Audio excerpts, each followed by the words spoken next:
Good evening, everybody. Oh my gosh, I think that's because of the rain and the hail and all that. I mean, what was happening out there? And the trains on top, like, my goodness. But welcome, everybody. My name, as it says, is Jacqueline Brown. I'm the Business Support Programming Manager here at the British Libraries BIPC. And I'd like to welcome you to our Inspiring Entrepreneurs event called Meet the Foodies.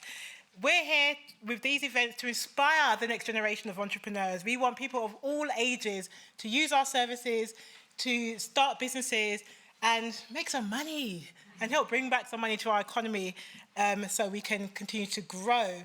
So we've been holding these events since we came back in person into 2022 after the pandemic. So we're really excited to hold these events back at the BL.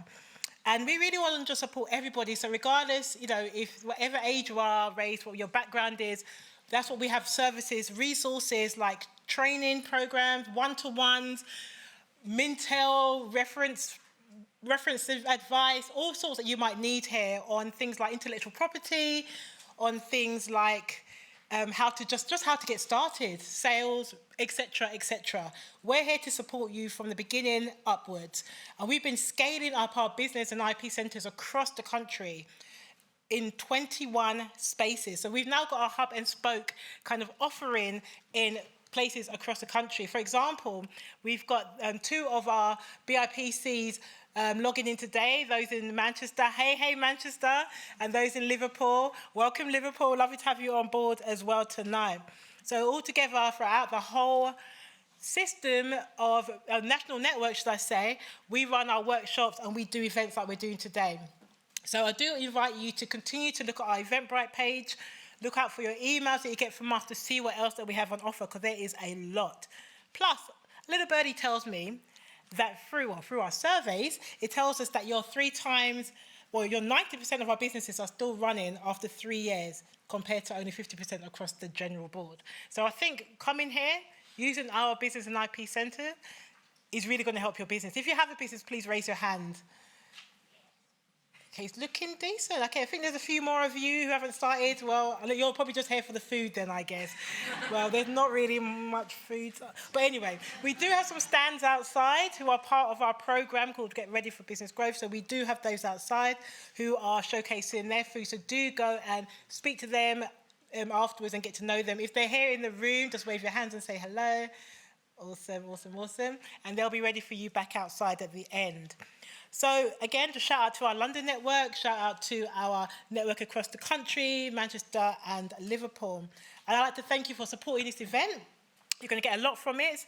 And if you are on social media, please do hashtag inspiring entrepreneurs. You will see that on the screen at some point. This is the map of all our business centres, by the way, just in case you're wondering. Just on a side note, we do have an event coming up on Thursday as well. I'm not sure if our guests are here today. Vaskin, are you with us? Or Dr. Carlton, if you are, give me a wave. I don't know if they made it in. But this Thursday, we have a more intimate event where you'll be able to speak directly with the two guests it's called In Conversation With, and it's Vaskin from Foodication and Dr. Carlton from Marshall and Brown. They're going to be going in when it comes to a lot of the deep information. They won't be holding anything back. So I think if you really want to go further, don't just let it in today. I know the rain was here, but Thursday is meant to be 22 degrees. So do come out and join us Thursday evening. So you will see a QR code. There it is. And we'll put it up again for you at the end of the day. So that's it from me. So I'm going to hand over to my amazing lady of the night. Shouldn't say that, but our amazing. That sounds really bad. You're not lady of the night. Lady of the day. Lady of food. Oh my gosh, it's getting worse. Digging myself. I love you, girl. So Marianne Olaleye is a co-founder of Puff Puff Ministry, the UK's leading West African donut brand. She's worked with major clients like Google, Netflix, Meta, TikTok, and Amazon. I mean, come on. She's a founder of Jaiku, a storytelling agency helping brands stay memorable. And she has appeared on Channel 4's Aldi's Next Big Thing. Come on now. Give her a round of applause. Welcome.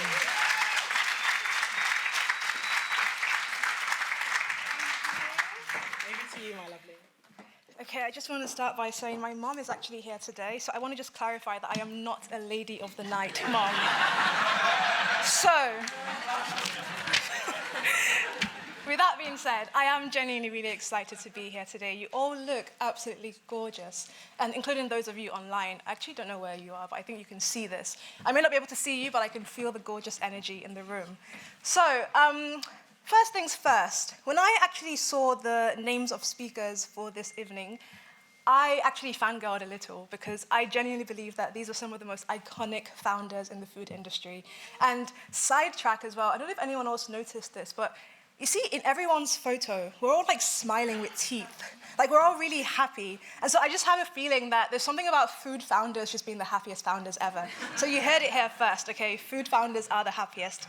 So what I'm gonna do today is, I want to start off by doing something a little different. So I'm going to introduce each speaker, and then when they come up on stage, we're going to ask them one small question to get started with. But before I jump into that, let me just start by saying, so as Jacqueline mentioned, I founded a food business with my sisters 5 years ago using our mom's 20-year-old recipe. We grew up in Nigeria, and we always had this amazing family recipe, and we thought, why not turn that into an amazing dessert? You know, you go around London, you go to Chinatown and so many parts of London, and there's so many cultural foods, especially desserts. But when it comes to West African food, there wasn't really, well, there is now because we're here, but there wasn't really much until Puff Puff Ministry came about. And so the whole idea was, how can we take this beloved street snack and turn it into a dessert option, just like brownies, cupcakes, cookies, etc. So it's about just making a West African street snack mainstream. So I was born a foodie. I'll be a foodie for the rest of my life. And so naturally, I spend a lot of time thinking about food.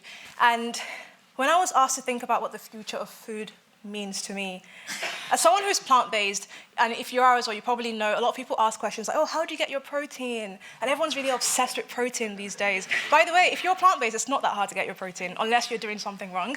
However, last week I discovered that there's such a thing as protein popcorn. And I just think that's really wild. No offense. I mean, if you're the founder of a protein popcorn business, I'm sorry. But I just think there are some things in life that we should just enjoy for what they are. And that includes popcorn, bagels. I don't think we need protein bagels, you know. I think it's fine. But what I do think, though, is there is so much focus on protein, and I feel like there should be a little bit more focus on fiber, which is, I'm seeing that coming up a lot more recently. So I think there's going to be something around fiber. So maybe in like 5 years, you might see some like fiber popcorn and fiber bagels. I'm not really sure. However, the second thing I also think about when it comes to the future of food is I want to see more people eating with their hands. That's my thing. I just think, if you've eaten with your hands before, and I think most of us have, because if you've eaten a pizza or burger, then you have eaten with your hands. So you know that food just tastes so much more delicious when you eat with your hands. So that's what I want to see in the future of food. But let's hear from our speakers. So I'm actually going to start with our first speaker for the day. Actually, let's do it this way, because I want to make it easy for everyone to like come and take a seat at the front, so it's not going to be chaotic, right? So I'm going to start with Shelina. So I'm going to actually just tell you a little bit more about Shelina, and then, of course, as she comes up, give her a massive round of applause. So Shelina Permalu is a chef, restaurateur, author, and TV personality, and also a previous winner of MasterChef UK. She has a strong online following. She has, like, I think it's 500,000 followers on Instagram, so she is quite a celebrity. And she also has experience with cookery demonstrations and hosting on radio and TV broadcasting, as well as menu development and food content creation.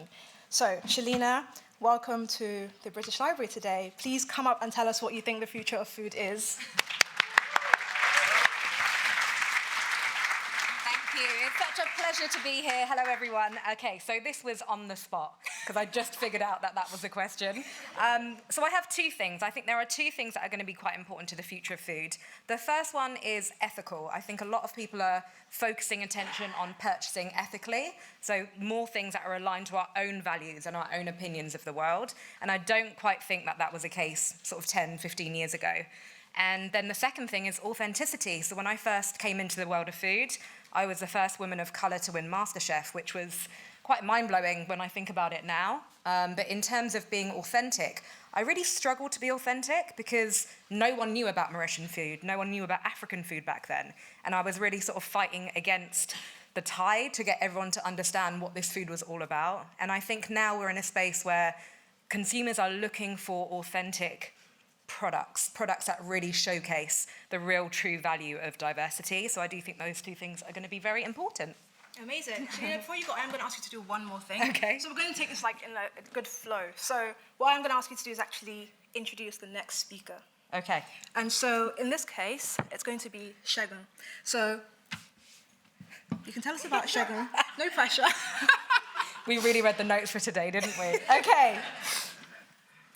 So Segun is the founder of The Gym Kitchen, a thriving food brand that offers healthy, affordable meals stocked in major UK supermarkets. Segun is an entrepreneur with a passion for business, innovation, and diversity in a fast-moving consumer goods with over 15 years' experience in sales and marketing. Please give a massive round of applause for Segun.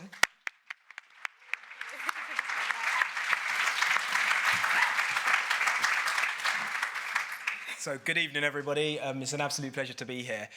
So to start off by answering the first question, so what's the future of food? I think fortification is definitely important. So obviously slagged off protein, but I'm going to leave her with that one because we are a protein brand. But the evolution of protein, you start to look at fibre and gut health, etc. They're going to be trends that keep on booming. But then you start to look at what does the impact of the things like Ozempic look like on consumers? Not that we agree with it, but it's something that's becoming a lot more prominent. Regenerative farming and, lab-grown meat and how that all starts to flow within the food chain system and people starting to invest heavily in those kind of areas. And then I guess the other thing is AI. Like, what impact does it have? Obviously, you don't eat via AI, but it could start creating things behind the scenes that really make this industry very, very different. So they're the few things from me in terms of the future of food. Amazing. Okay, so you're going to introduce the next speaker, which is Natasha. Okay, cool. So yeah, I didn't read the notes either, but this is good. So I'd love to introduce Natasha Arumbi. Natasha is the founder of the Vegan Patty Lady. So she created an award-winning plant-based patties inspired by authentic Caribbean flavors. Natasha's brand is committed to clean, natural ingredients, catering to the health-conscious consumers and aiming to redefine the plant-based snacking. So welcome up.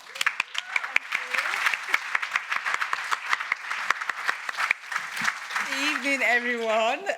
So excited to be here alongside the greats. I would say the future of Foodies is kind of linked to my brand. I became vegan 5 years ago, and vegan has a reputation for being very ultra processed, lots of fake stuff in there, and my food is pure, just veg and nuts. And I think there is a movement towards pure, healthy foods that are less ultra-processed. So I think the future of food, hopefully for me, because that was what birthed the Vegan Patty Lady. I was sick of eating baked food that I didn't know what it was. It was just plants. It's plant-based. Like, what is it? So yeah, I tell you what's in my food, and I hope that we're moving towards the future where it's actually a legal requirement to tell me what is in my plant-based burger, and not that just that it's plant-based. So that's where I hope we move into in the future. Amazing. Okay, can you introduce the next speaker, please? And so it gives me great pleasure to introduce Amelia Christie Miller. Amelia Christie Miller is the founder of Bold Bean Company and an author of best-selling cookbook Bold Beans. She's on a mission to make you obsessed with beans by giving you the best of beans. Bold Bean Company sells expertly sourced, slow-cooked jarred beans and gourmet baked beans, which are delicious. I can tell you that I've tried them myself. They are stocked in Waitrose, Sainsbury's, Tesco and Ocado. So give it up for Amelia.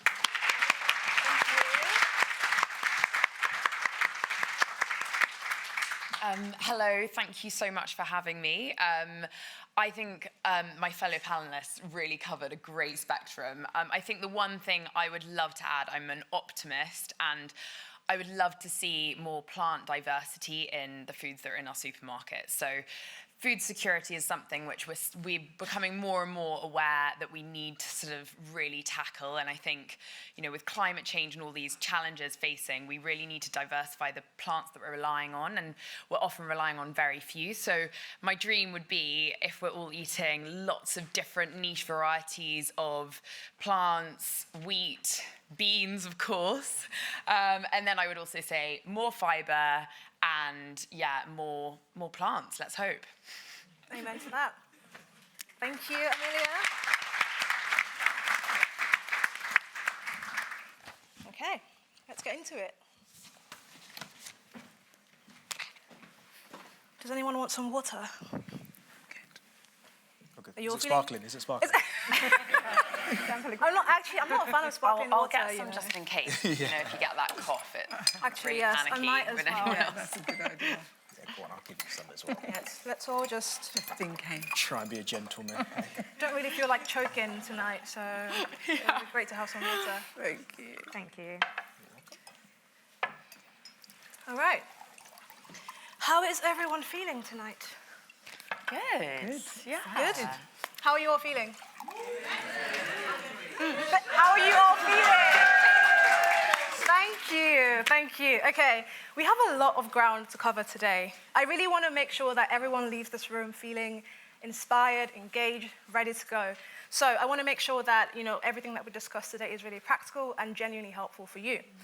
So the first thing I'm quite curious to know, though, is when you think about a food business, many people start a food business out of love and passion. And I think, it's quite obvious why. Food really brings many of us together. And I talked about the fact that my business was started for my mum's recipe and I run it with my sisters. So we know that there's a lot of love and passion in the industry. However, it's not enough. So I'm just thinking about the people in the room today who might be at that beginning stage where they have an idea and they want to start a food business. What I'd love to know from each of you is what are the first 3 steps that they should take from idea to reality?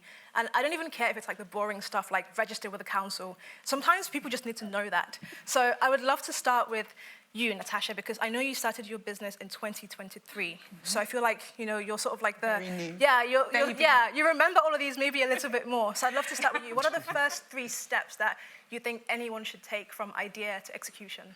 The very first thing I did was actually only 2 weeks into the business is trademark my name, even though it seems a bit like I was being a bit extra, like, who are you? But I really did anticipate that if it did become a thing, I haven't got money to be buying back anybody's name. So I trademarked very early on. And so that was the first thing. I think the second thing, as you quite rightly said, is registering with the local authority, because whatever level you go to, even if it's just kind of markets, etc., they all require you to have registered with the local authority and have done at least level 2 in food safety. So those are the basics. And then if you do want to go into retail, there's an extra step, which is becoming SALSA accredited, which is Safe and Local Supplier Approval, which is kind of their step up, local authority on steroids kind of level.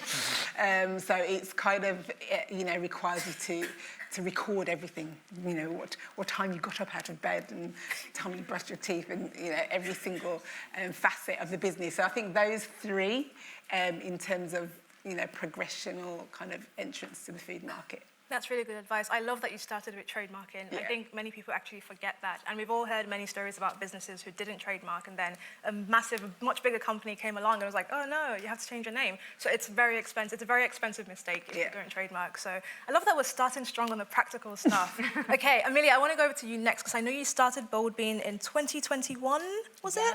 Yes, so tell us what are those first 3 steps that you think are essential? So this is going to feel like I'm a plant, but the year before I launched Bold Bean, so in February 2020, pre-COVID, I had grown this obsession for beans for all of the food sustainability reasons, but it was very much a passion, as you say, and I actually came to the British Library. And that was the last time I was here, which is so weird. And I kind of validated my passion with this data that was kind of showing evidence that actually there was the very early start of a backlash against ultra-processed foods. The Mintel reports and the Euromonitor reports were showing that the pulse category was slowly growing. And I think having that kind of evidence of the why turns you from, because you feel so mad when you start a business, you're like, everyone thinks I'm a bit mad, and having that kind of data makes you think, actually, because you've got to get up each day and believe in it. So I think that's a really good one. And then I always think, tell people, because no one can actually be bothered to start your business. Like, you've got to have so much motivation and personal passion and investment in that thing. And actually, people are out there to help. And I think telling people will connect. They'll be like, send me a random bean article. I'm like, great, I didn't need to look that up. And now I've got some research. I think that's a really important one. And I think connected to that is start building your community, because I started building the bold bean community a year before we launched.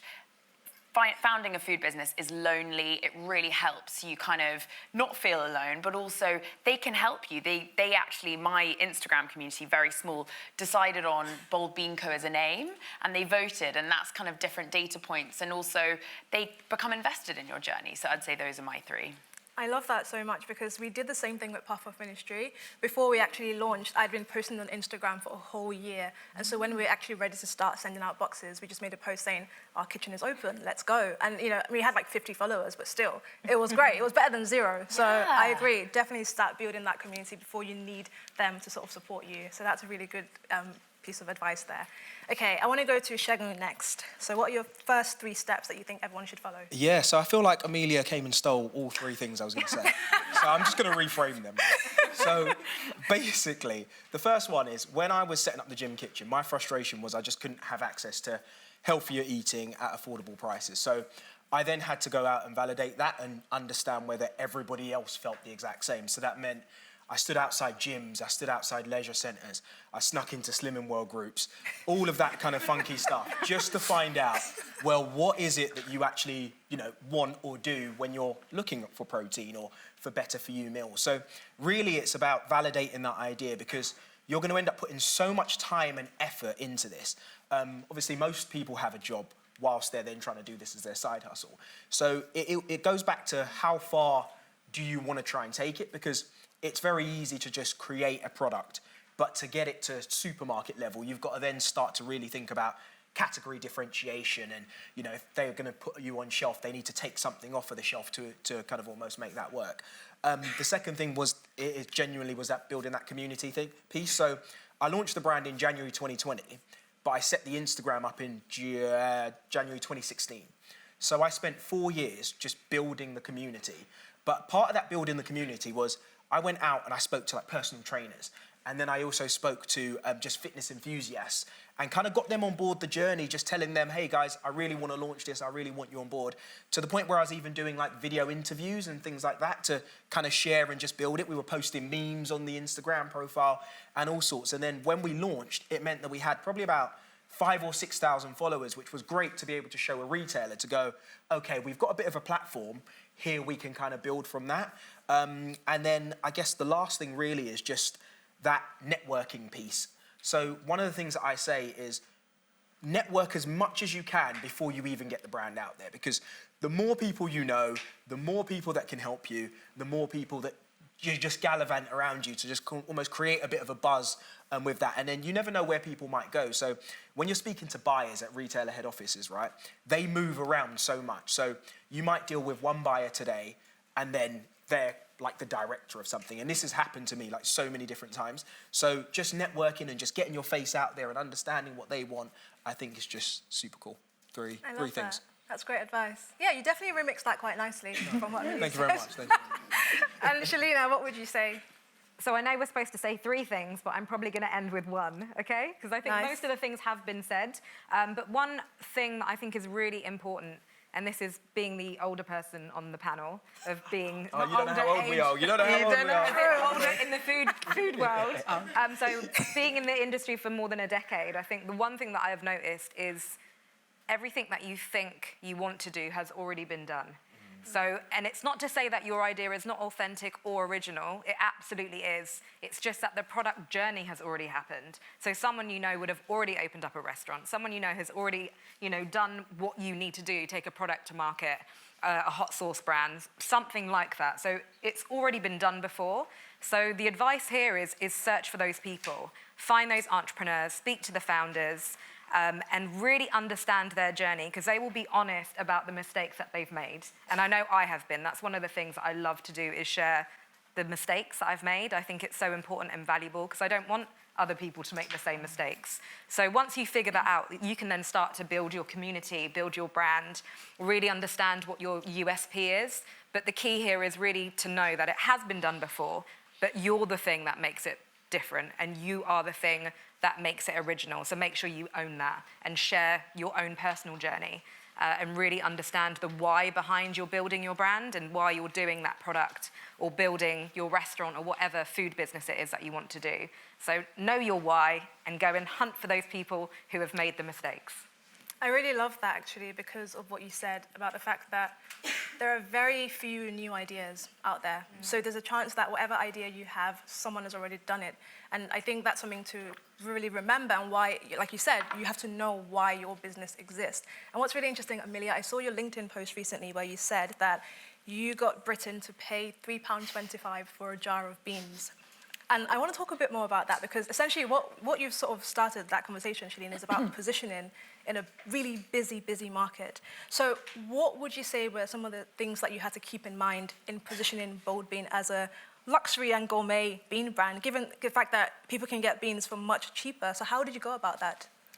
Yeah, so I think that it came back to, first of all, I wish I went out and was like, oh, I just really want to sell expensive beans. It really didn't work like that. I really wanted to show people just how delicious beans could be. And then when you really care about something, as all of you will know, if you care about quality, if you care about sourcing, if you care about cooking, it all costs money and then ends up as something expensive. But I think in terms of the premiumization, there are things that you can do. What we're trying to do is actually premiumize and tempt people into the overall bean category and share beans as something as gourmet. And, our glass jars are a really good way of kind of signaling that premium feel. And you can see the product because we're proud of the beans. Like, we want you to see the beans because they're beautiful. And I think these little touch points make a difference. But also in our marketing, we don't say you should hide the beans and are apologetic about beans. We're so proud about them. They're the star of the show, and kind of getting people to see them in recipes that they hadn't considered before, that feel elevating and exciting. That's a really great way of turning, in our case, a food group from something that goes into a chili con carne into something that becomes like the star of the show. And that's that. Then you can suddenly, if you're comparing £3.20 a jar of beans at star of the show versus chicken breast, you're suddenly like, actually, it's a bargain. It is a bargain, actually, yeah, compared to chicken. So, Natasha, I want to ask you a similar question, because obviously, your product is Jamaican patties. We had a similar thing, we still do at Puff Puff Ministry, because it's a snack that people make at home. Everyone's mum or auntie has a Puff Puff recipe. Everyone thinks their mum's is the best. Our mum's is the best, okay, just for the record. So, oftentimes, what, the haters love to say is, oh, it's just Puff Puff. Why am I going to spend that much on Puff Puff? Like you said, Amelia, there's so much that goes into the product. People just sort of see that end product. So I wonder if it's the same thing with Jamaican patties, because it's so widespread. You can get a patty from most Jamaican restaurants. So how did you approach that with positioning your own patties? Well, I think, if I'm honest, I'm going to say the mistakes that I made in positioning. We love to hear about mistakes. Tell us, please. Because I went in with the presupposition that everybody loves patty. And I've been to some places where people are like, what's a patty? And I'm just like, okay. Why is it yellow? Curry patty. So I kind of made mistakes with where I positioned the patty. So I think for me, the education piece was huge, just to get people to understand the concept. But the other bigger shift, which I did not realise was going to be as big a problem, was the fact that it was vegan. I really thought that would be an answer to prayer for people like it was for me, but I did come across a lot of opposition to like, why would I have a vegan patty when I can have a beef patty, a chicken patty? Why would I have one pretending to be so? I feel like I needed to find people that wanted that. I needed to find my ideal client. And when I did find that, then it was like, hallelujah, salvation has come to the patty. But it was the wrong, I positioned myself in the wrong place initially and wasted a lot of money doing that. So I think I wish I'd have done a Shaken and an Amelia and did a bit of research before. But everything happened so fast. So I literally just, yes, everybody wants vegan patties. But not everybody does want vegan patties. Yeah. So I think being in the place where I found my crowd, that helps me to find the love. So I think, you know, I didn't realise how much I would love the beans until I had them myself. And I realised there's going to be people that are passionate about beans. I now have bought beans for £3.25. I was not planning to do that. But, you know, when you find something that tastes really good, it's like, I will actually pay that. Yeah. So I think now I've found people that do want authentic, whole vegan food that actually doesn't taste vegan. Yeah. They'll pay the money, and I'm not appealing to people that don't actually want my product. Exactly. Find your people and Find my speak with people. them. Yeah, no, it's interesting. I definitely agree. Those beans are amazing. I've been a customer for over a year now. I always have like the butter beans and the chickpeas really good. stuck up in the cupboard. Yeah. They're incredible. And even the baked beans, the smoky ones, are my fave. Oh, and some good. sourdough. Ooh. Very good. Amazing. What I want to talk about though is that vegan label, because I as well, like I was vegan and then I was like, actually don't call me vegan because it's got a bad rap. You know, there is a lot there. And I know, Amelia, you've actually said that you don't like to label your product as being vegan. And I know a lot of bakeries nowadays, they might be fully vegan, but they're not plastering that everywhere. What do you think about that? If there's someone in the room who is launching a vegan brand, do you think it's worth sticking with the label vegan or just throw it out there and just see what comes back? Yeah, so we never actually talk about being vegan, even though it's quite obvious us being a bean brand, but we never lean into that because the bulk of the population are not vegan and actually can be quite sensitive to feeling like you should eat less meat, and they're like, no, I love my meat. So we try and sort of actually tempt them in. We actually strategically have recipes which, you know, have a bit of sausage, have a bit of fish. Don't worry, we're not taking your meat and fish away from you. And then before you know it, they try beans and then they're tempted. But I think also there is an association of vegan. I think it based off that boom that you discussed like earlier, is based off that boom of kind of ultra-processed meats, there was an association of vegan and the idea of eating in a compromised way. So you're like, oh, it's just a less good version of bacon. Whereas actually, if you're like, it's a delicious plate of beans, you're not comparing it to chicken, you're not comparing it. And I think that changes the comparison and therefore changes the value perception of the product. So we don't talk about vegan. We have lots of vegan recipes and we have lots of vegan customers. And lots of my team are vegan, but we don't talk about it because we want to bring on the meat eaters into beans. I love that. Yeah, I think it's working. I think it's a good mission. Okay. Now, I want to talk about retail and supermarkets. So I'm already looking at you, Shagun, because I want to start with you on this one.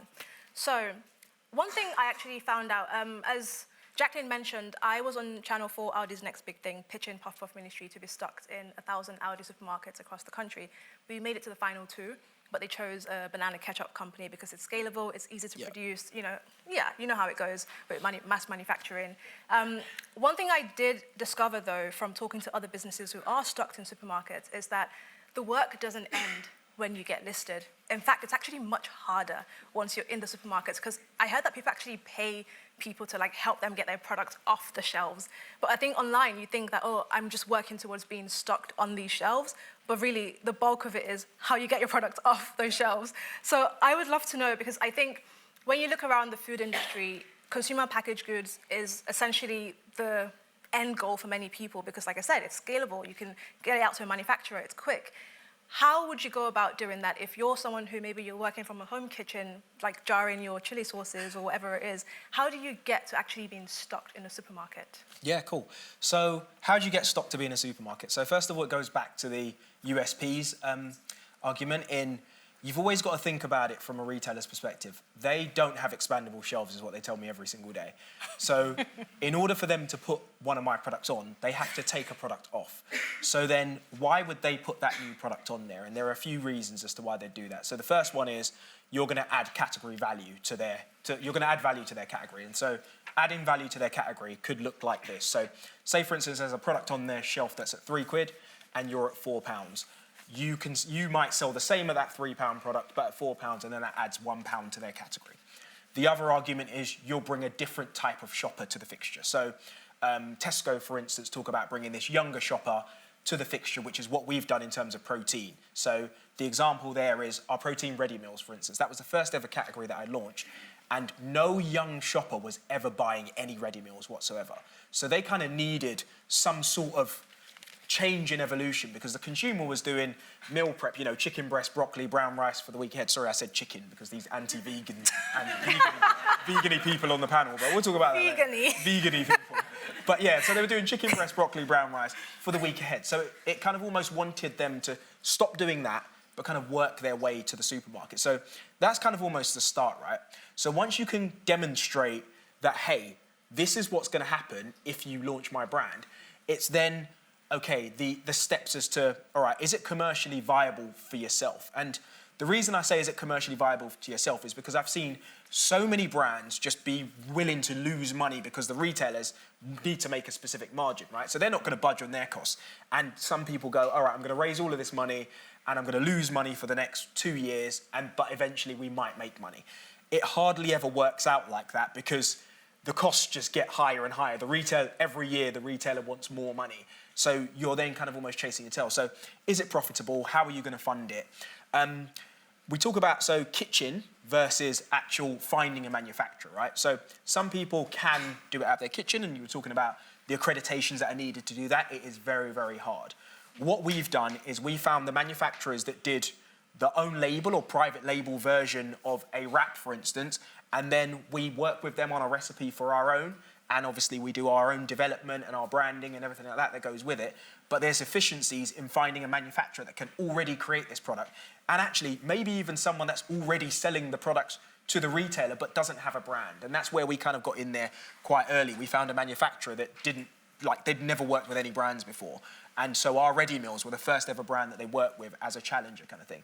So then that's kind of almost the steps to get in there.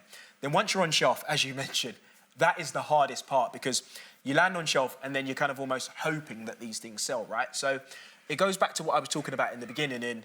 If you build your community, you will have an army of people who are really willing to talk about your products, to share it on their Instagram stories, to help it fly off the shelf. There are some things that you can do within a store environment as well. So it's quite interesting because when I talk to people, they're like, oh, I didn't know you had to pay for promotions. But you know, like where you've got a promotion on shelf where it's £4 down to £3. So you would fund that as a brand. And then, you know, in store that would then come down. So that's something you can fund to get a consumer to walk up to the fixture and go, oh, that's at £3. Maybe I'll try it then because it looks, you know, kind of fancy, etc. So yeah, that's another way to kind of get them off there. And then retailers have specific marketing as well. So like shelf barkers, if you ever see a branded shelf barker, you know, with your brand on it, you've also paid for that to be able to share, okay, this is what my brand stands for. And again, it's how you communicate the benefits of the brand, particularly if it's, you know, you're talking about trading a consumer up and making them spend more, exactly like what Bold Bean have done. That's the kind of evolution that you kind of got to work through. So hopefully that makes sense. That's so interesting about, you know, having to sort of carry that cost when there is a sale on. I'm wondering, Amelia, because you're also in numerous supermarkets, what is something that people probably don't realise about being stocked in supermarkets, like similar to what Segun just said? Yeah, I think in a similar vein, you know, something that's really valuable is secondary space, which is a very jargony industry word. But you know, when you go into the supermarket and at the end of an aisle, there's like often Cadbury's Fingers, Fairy Liquid. That is actually like gold dust for a brand. When we go into secondary space, our sales go through the roof, but it's so hard as a challenger brand to get that because there's a reason why it's all Unilever and P&G, is because it costs like 12k for one of those. But the benefit of that is you're disrupting someone's shop. So they're kind of going through the aisles and they're like, I don't normally shop the bean aisle, but I can see a jar of beans. Maybe I'll give them a try. And that is gold. So that's something that, you know, some retailers working with challenger brands, they have these schemes where they set up these schemes to support challenger brands, and they can kind of help facilitate that, do it at a discount, and that is always worth it. And then I think, yeah, the other thing, I was crazed about the promotions thing, because I used to go in and be like, oh, Tesco's loads of good deals, and I've realised like all these brands are paying for it. I'm like, oh, well, I know how much it hurts. So yeah, I think promotions are really great, but also being strategic about them is important, because what you don't want to do is promote at the same time as a competitor on shelf, because then you're kind of both, you know, what you want to do is we're all looking for the bargain, so we follow the red sticker on the shelf and then we'll give it a try, and if there's loads of red stickers, then actually your brand's not getting airtime. So I think that's a good way of sort of navigating promotions. Try not to promote as your competitors do. That's really good advice. Shalina, I'm really curious to hear from you on this, because I know you opened a restaurant in Southampton, I believe it was, and that restaurant, you closed it at the start of 2024.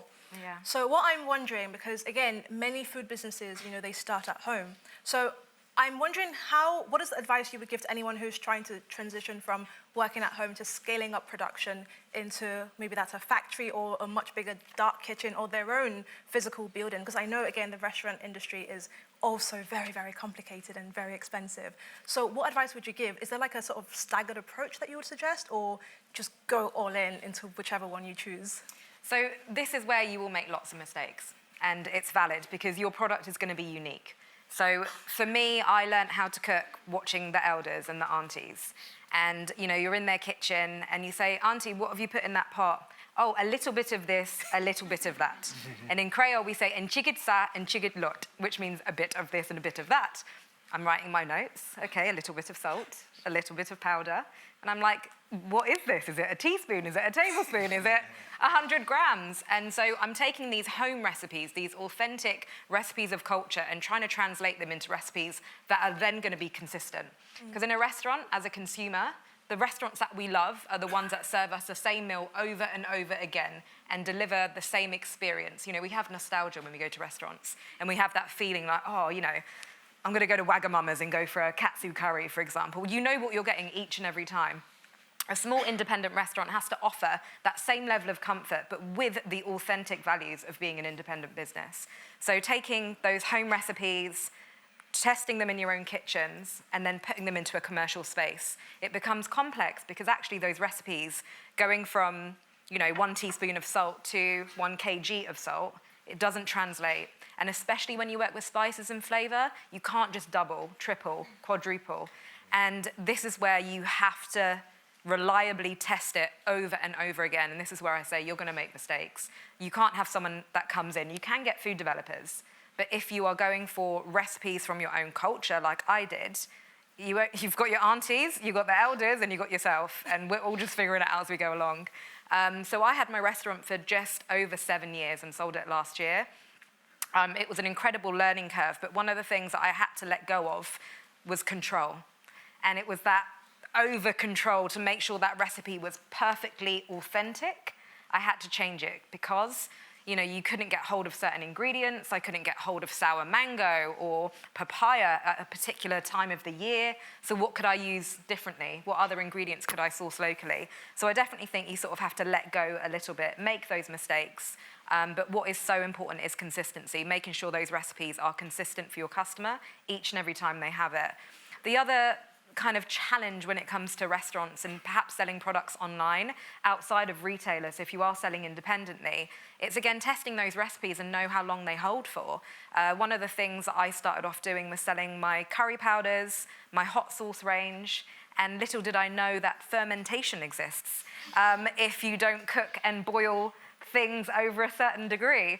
So when I first started selling, I had customers say, oh, we opened up that hot sauce, it blew up in our kitchen.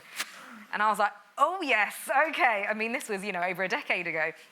And then I realized that there was lots of bottling processes, sterilizing processes, and then making sure that it was consistent, that it tasted the same each and every time, that you got exactly the same amount of chili powder, the same amount of acid in there, so certain stabilizers that you need to buy. Again, when you're at home, you can taste, you can experiment, and normally it will last for a few days at home, but we're looking for things with long shelf life. So again, you have to cook differently. But yeah, I definitely say when you're scaling up, it is a process of trial and error, but letting go of some of those kind of original methods. You know, you can't use a pestle and mortar to grind up, 100 portions of curry. At least I couldn't. My mum shouted at me, like in the kitchen, because she was in the kitchen with me. She was like, why are you using a food processor? There's a pestle and mortar. I'm like, how long do you need me to be here in this kitchen? So it was letting go of those very authentic methods of cooking and trying to make them more modern, easier to handle, more productive and more cost efficient, and that is a challenge. I love that you use the word authentic, actually, because when it comes to food, especially cultural food, it's that fine line between authenticity and presenting it to a new audience or a new market. So with puff-puff ministry, for example, we always say that the base of the puff-puff is always the same. Yes, we might add some Biscoff drizzle on top or some white chocolate, but ultimately, like people always ask us, would you ever infuse it with something else? And we're like, probably not, because the whole idea is we want people to try our puff puff for the first time. And if they happen to travel across West Africa one day and they see puff puff on the street corner and they try it there, it tastes the same, no matter where you are. And so I'm wondering for you, Natasha, because I think this is something you've probably had to think about with your Jamaican patties, how do you balance that cultural integrity and also presenting your food to a new market? Yeah, I did even have a challenge when I was doing my labelling. I was told you can't say Jamaican curry because it's not Jamaican, because it was made here. I'm like, okay. Oh, wow. Yeah, didn't know that was a thing. So I had to, I can't remember now the wording, but it had to be Jamaican-like, or Jamaican-inspired. That was the wording that I was legally told I was allowed to use. So Jamaican-inspired. And in terms of the authenticity and... What's the question? How do you balance the cultural integrity and presenting it to a new audience who might not be familiar with it? To me, I think I'm learning that our culture and community, people like spice. I've realised that they actually enjoy spicy food. Like when they taste it at pop-ups, they're like, ooh, it's a bit of kick in it. Love that, a bit of kick afterwards. And I'm like, yeah. So the most thing that I always try and make sure that there's a kick. Yeah. The one thing that people always ask me is, how do you get it to taste like meat? And I keep saying to people, meat doesn't actually have a flavour. Right. It's just flesh. So literally curry chicken, curry goat, like it's just curry kind of thing. So all I've done is kind of replicate texture, really. I've just kind of recreated texture and then seasoned it the way I would season my beef, which is why each recipe was kind of like, I nailed it. I say divine download actually as well, but each recipe was like how I season my beef up, how I season my chicken up, how I season my saltfish. So it was kind of like I just did what I've always done with meat, but just recreated the texture using vegetables, because I'm not trying to be an ethical vegan. I'm just being upfront out there. So ethical vegans, I apologise. I loved meat, and I only went vegan for health. So basically, I wanted it to taste like a beef patty, and I wanted it to taste like a cheese. So I literally emulated exactly what I used to do when I cooked those things. Yeah, I think that's quite clever. It's always just meeting people where they are. It's people know those familiar flavours. Like with Puff-Puff Ministry, we knew that people love Biscoff, they love Oreo, so start there. Don't reinvent the wheel. If you know that this is a classic, just stick with that. So it comes from those spices. Shalina, I'm curious to know how you did this with Mauritian food as well. Yeah, I mean, at the time, no one knew. The only thing that I would have to say to people is, have you watched Madagascar? And I was like, yeah. Like, we're the island next to it. Okay. And that was the starting point. Literally. They're like, where is it? It's in Africa. Have you heard of that place too? So, like I said, it was over a decade ago. It was a national TV show. There was no such thing as, the certain spices that I was using. I remember using Scotch bonnet and, John and Greg were like holding it up to screen, like, what is this? So it was a really, it was a completely different era of food back then.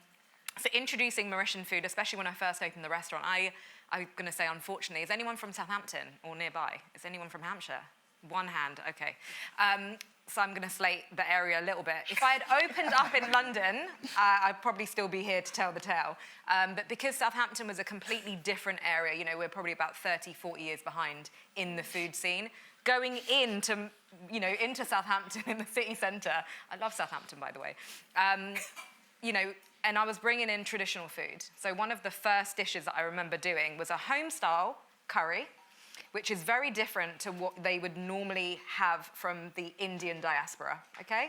So it didn't have the thickness, it didn't have the richness. It emulates a Caribbean curry. It's got the same kind of, you know, similar flavor profiles. And then I did this very traditional crab soup, really light, spiced, really, you know, like your nose is dripping, you know, you're sweating. And I remember doing this tasting menu as part of the launch, and everyone's like, you know, just shocked. Like, no one knows what to do with the food. Like, how do you eat the soup? How do you eat the roti? Like, are you using your hands? What are we doing? And I had to really align with my consumer base. And this is where I had to adjust that authentic voice, which is actually, this is my consumer base. I'm in Hampshire. What are they going to pay for? What are these repeat customers going to keep doing? Well, they want to keep coming back, but they don't want to be shocked. And they don't want to be scared. And how do I get to understand what they need and love? So, like I said, if I'd opened up in London, I think it would have been a completely different type of restaurant. But because I was in Southampton, I had to find a way to produce a Mauritian vibe. So I used to say modern Mauritian. That was the word I would use, which basically, when the aunties come, they were scowling at the food. And I'd get their 1-star TripAdvisor just from the Mauritians, okay? So my people really struggled to understand what was going on. But the Hampshire folk loved it. And they kept coming back. And I had a really genuine, authentic crowd of people. That was my community. They loved the restaurant, they loved the food. You know, people would come back 3-4 times a week just for that same curry, just for the same roti. But I had to adjust, I had to change. And again, I had to lose control of the thing that I knew was traditional to me. And it was arguments with mum in the kitchen, because she was in the kitchen every single day telling me, that's not how we make it at home. I'm like, Mum, but we need to pay the bills. So you have to be driven by your customers. Yeah. And, you know, stay true to who you are. Like, I don't believe that I sold out. I definitely introduced Mauritian flavors. I introduced them to the diaspora of Mauritius, the eclectic nature of the cuisine, a bit about Africa, making them understand a bit more. But it definitely would have been different in London. And I think know your audience, know your market. Yeah, go I was going to say, could I jump in on that as well? So, totally agree with it. When we were creating the brand, we were like, we need to be a mainstream brand. And what we realised was that a lot of people were coming out with these jazzy flavours, and then they'd just get delisted kind of like in a few months, etc. So we went, okay, what's the best-selling ready meal out there? It's chicken tikka. So how do we just make a better, healthier chicken tikka? And then we kind of almost continued that philosophy through the whole product range. So in our yogurts, for instance, banoffee pie, salted caramel. And that's what meant that, you know, instead of chasing something that was so niche, we were appealing to the mainstream, but we were just making it better, and then we were making it healthier. Although we got to a point where we did a jerk chicken, and it didn't taste too great, to be honest. And we had someone write in saying, "Are you sure the founder's really black? Because this isn't thing." And I was like, oh, a bit too close there. So yeah. That is wild. Yeah, that's a really good point. Yeah, I love that response. I want to talk about marketing, actually, and I feel like we might spend a bit of time on this because I feel like marketing is so central to running a food business. And what I'm really keen to talk about, though, is, Shegun, you mentioned that you started building your community for 4 years before you launched. So again, marketing is really expensive these days. And what I would love to hear from you is, what are some of those low-cost marketing strategies that anyone can start following today to grow their food brand? Definitely. So I guess the number one thing is how you can work with kind of almost the smaller up-and-coming influencers, right? So what we do, probably like 3 or 4 times a year, is we do these masses of influencer boxes. So everybody loves kind of receiving food, and they're always going to be likely to post it and put it on their Instagram, etc. So it's how you start to work with those kind of guys. But then it's also how you start to work with like the micro-influencers who might need you to pay them a little bit, but that means you can still get the reach that you're kind of almost going after, if that makes sense. And then we talk about things like on shelf. So it really is that, as how can you be as impactful on shelf as possible? So Shelf barkers are kind of almost like, depending on how many stores you do it in, they can be seen as low level. You even underestimate the power of PR. So, you know, whether that's working with a... Chef Barker. Oh, sorry. The shelf barker is one of those things that hang over the front of, like, the fixture. So it's normally like a rectangle, and it's got, like, your branding and your writing on it, and it says, hey, the Gym Kitchen high protein or something along those lines, if that makes sense. So, yeah, I forgot what I was saying now. Said something about PR. Yeah, PR. So you underestimate the power of PR and how far that can go. So in terms of getting into magazines like Men's Health, Women's Health, and you can even reach out to these magazines yourself if you've got something fun or a cool story. Like there's this thing coming out on salt, for instance, very, very soon, and we're like one of the lowest salt ready meals. So we're like, how do we make a big deal out of this? And that's all free, whether you do it yourself or whether you do it through some sort of PR manager. So they're kind of almost like the low-level things, I'd say, and obviously Instagram paid ads as well. So depending on how far and how much you want to put behind it, sometimes you can get really good interaction in terms of putting a bit of spend behind a reel or in-store things.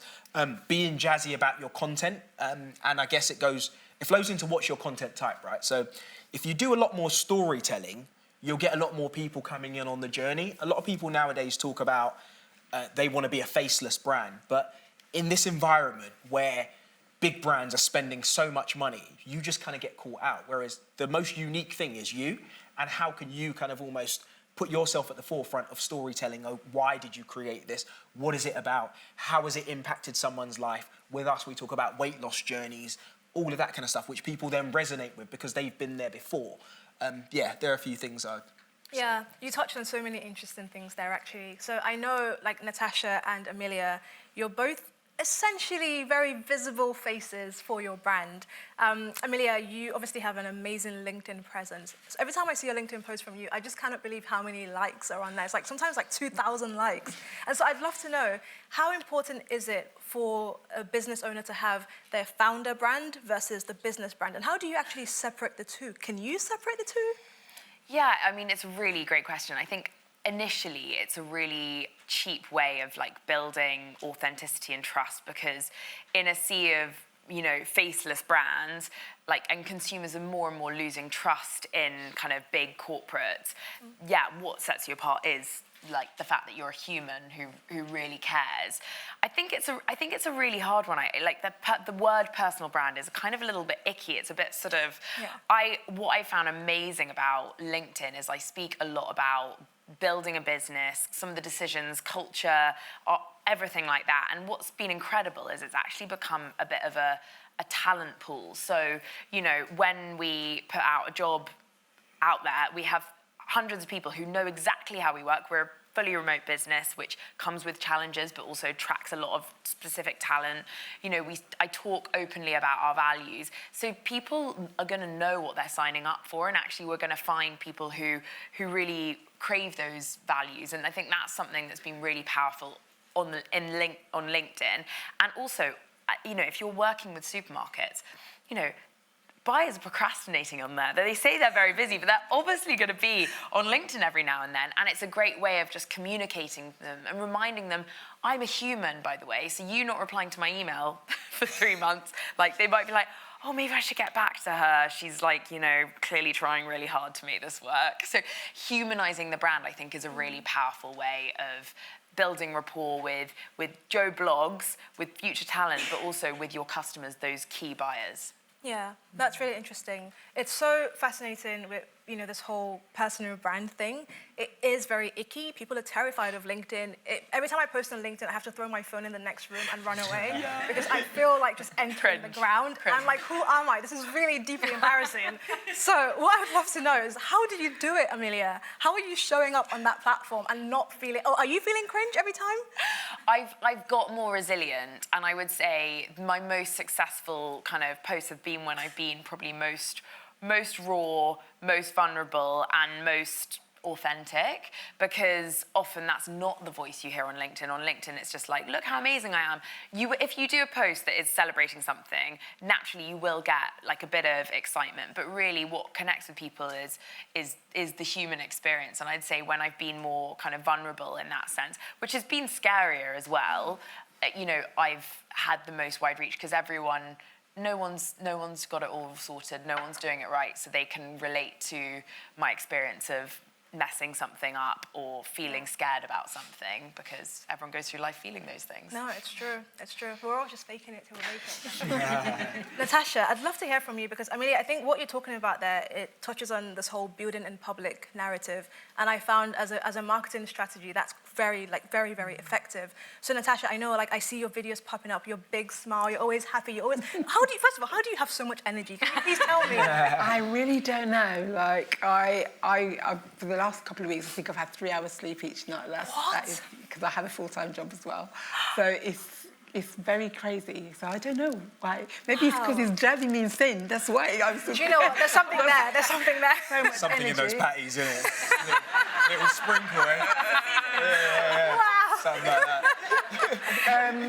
That's the secret.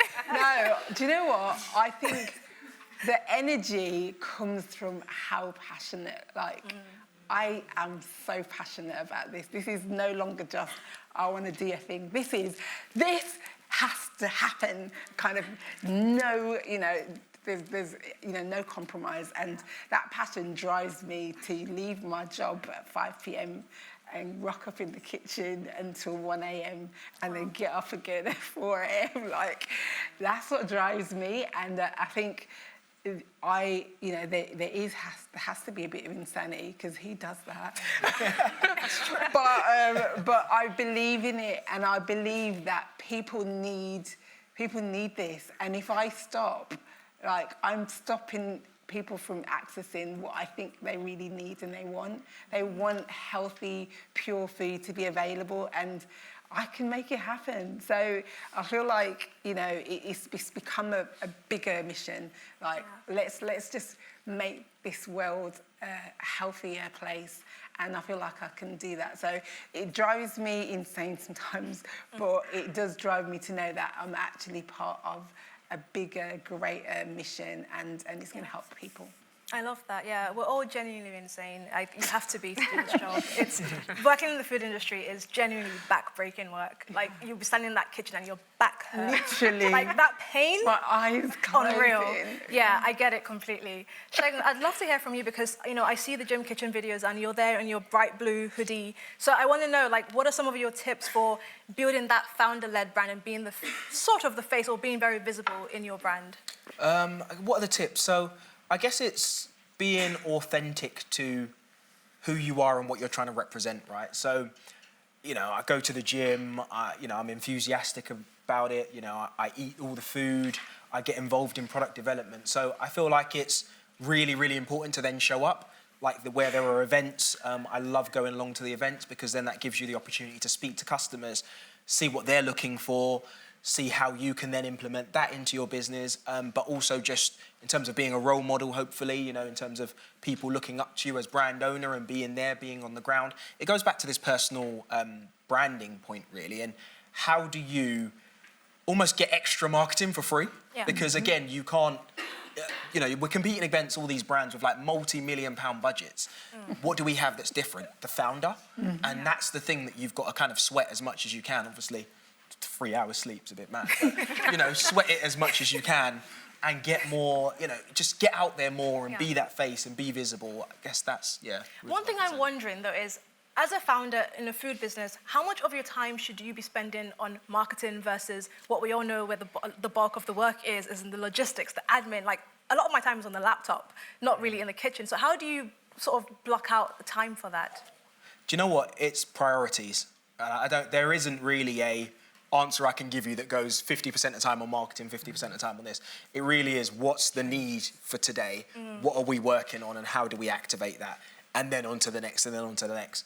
Yeah, as much as you try and plan, things just, in a small business, just change, like, dramatically overnight kind of thing. Yeah. So Amelia, do you have any tips for that? Because I hear people talking about, like, content processes on the back end, maybe like a Notion calendar or just having processes in place. How do you ensure that you're actually showing up consistently in marketing? Yeah, I mean, I think that, yeah, having some goals and discipline, you know, having some accountability, even if, particularly when you're early stage and you're like, I need to do all this posting, but I've got other stuff to do, having just someone if like family member, whatever, to help you stay accountable. Okay, I'm going to post every day for 3 months and I want to reach this goal. But even by setting goals, you're starting to work towards them. So I think if you set a goal, work towards it, and have someone that's kind of helping you be accountable when you're early stage. But also as you grow, and like my biggest advice is also recognizing where your weaknesses are. Like when you start, you're doing absolutely everything, and I'm not very organized, and operationally was just chaotic. There were breakages the whole time. And as soon as I brought on someone else, I was like, right, I'm not doing that anymore. And I think that was like it's identifying your strengths and putting your time, because as the founder, your time, your passion, your energy is really precious, and it drives the business forward. So thinking about, okay, is my time worth spending doing this, or should I like outsource this? Or starting to think in that way, I think helps accelerate the brand faster.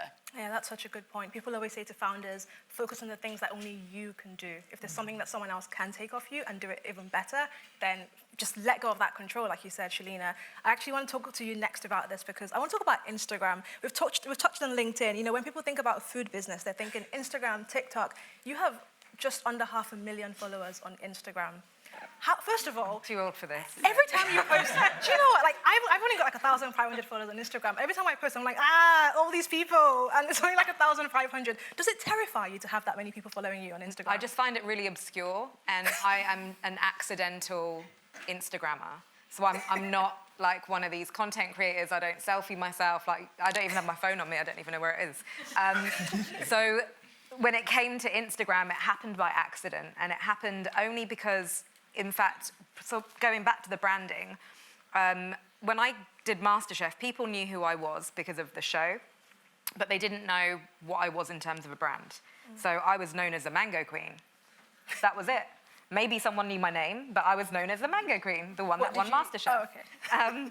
So for that first year, I ended up sort of really chasing the PR from the show, and it was everywhere during that time. There was a period of time where MasterChef went national papers, TV, I was everywhere, and you've only got a year to capture your audience and capture your brand and figure out what you're going to do.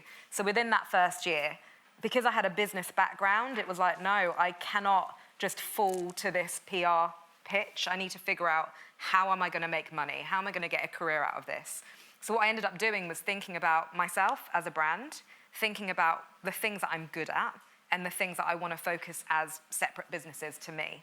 So I thought the restaurant is going to happen, but it's not going to be called Shalina's Kitchen. It's going to be called La Casa Mama, which means mum's house in Creole. That will be a business entity in itself. I'll be the founder, it's my recipes, but it doesn't mean that I'm tied to it. It means I can still do TV, I can do media, I can do business consulting. Anyway, as the restaurant opened, I became a single mum. So I fell pregnant the year of opening a restaurant, which I do not believe anyone should do. The 2-3 hours sleep pregnant, yeah, man, all there. So, there was insanity in the first sort of 3 years of running the business, and then COVID hit. So it was really, really challenging, but the only way that I sustained is because I had divided the kind of concept into different areas. I had the restaurant, I had my business work, I had some coaching stuff happening, and then I had my PR and marketing and book. So I had kind of created fractions of my work, if that makes sense. In terms of Instagram, again, that was by accident. So everyone said you should go on Instagram and do videos. So I think it was around 2 years ago, I only had 40,000 followers. Oh. And I'd post those old school, it's like auntie posting, yeah? So I'll post like some obscure hashtag eating food with friends, and you just see a hand in a picture, okay? There's nothing else to it, there's no content. But noticing that COVID was, everyone's trying to visually understand what's happening through your phone. So I started to create recipes, I started to do cooking demonstrations on Zoom, then I started to film at home. And I look back at the old videos and they are horrific, just like horrible. Like one video on how to make a curry lasted about 1 hour and 15 minutes. It's like chopping the onions. Have anyone got any questions? Just looking at the screen. So I refined it as I went along and then realized, you could do a video for 60 seconds. Okay, that's good. So I started to see that as part of a business. So I had all the other aspects of my work, and someone said, if you're going to do Instagram, it's a business, and really focus on doing it properly. So I would spend 1 whole day a week creating 4 to 6 videos.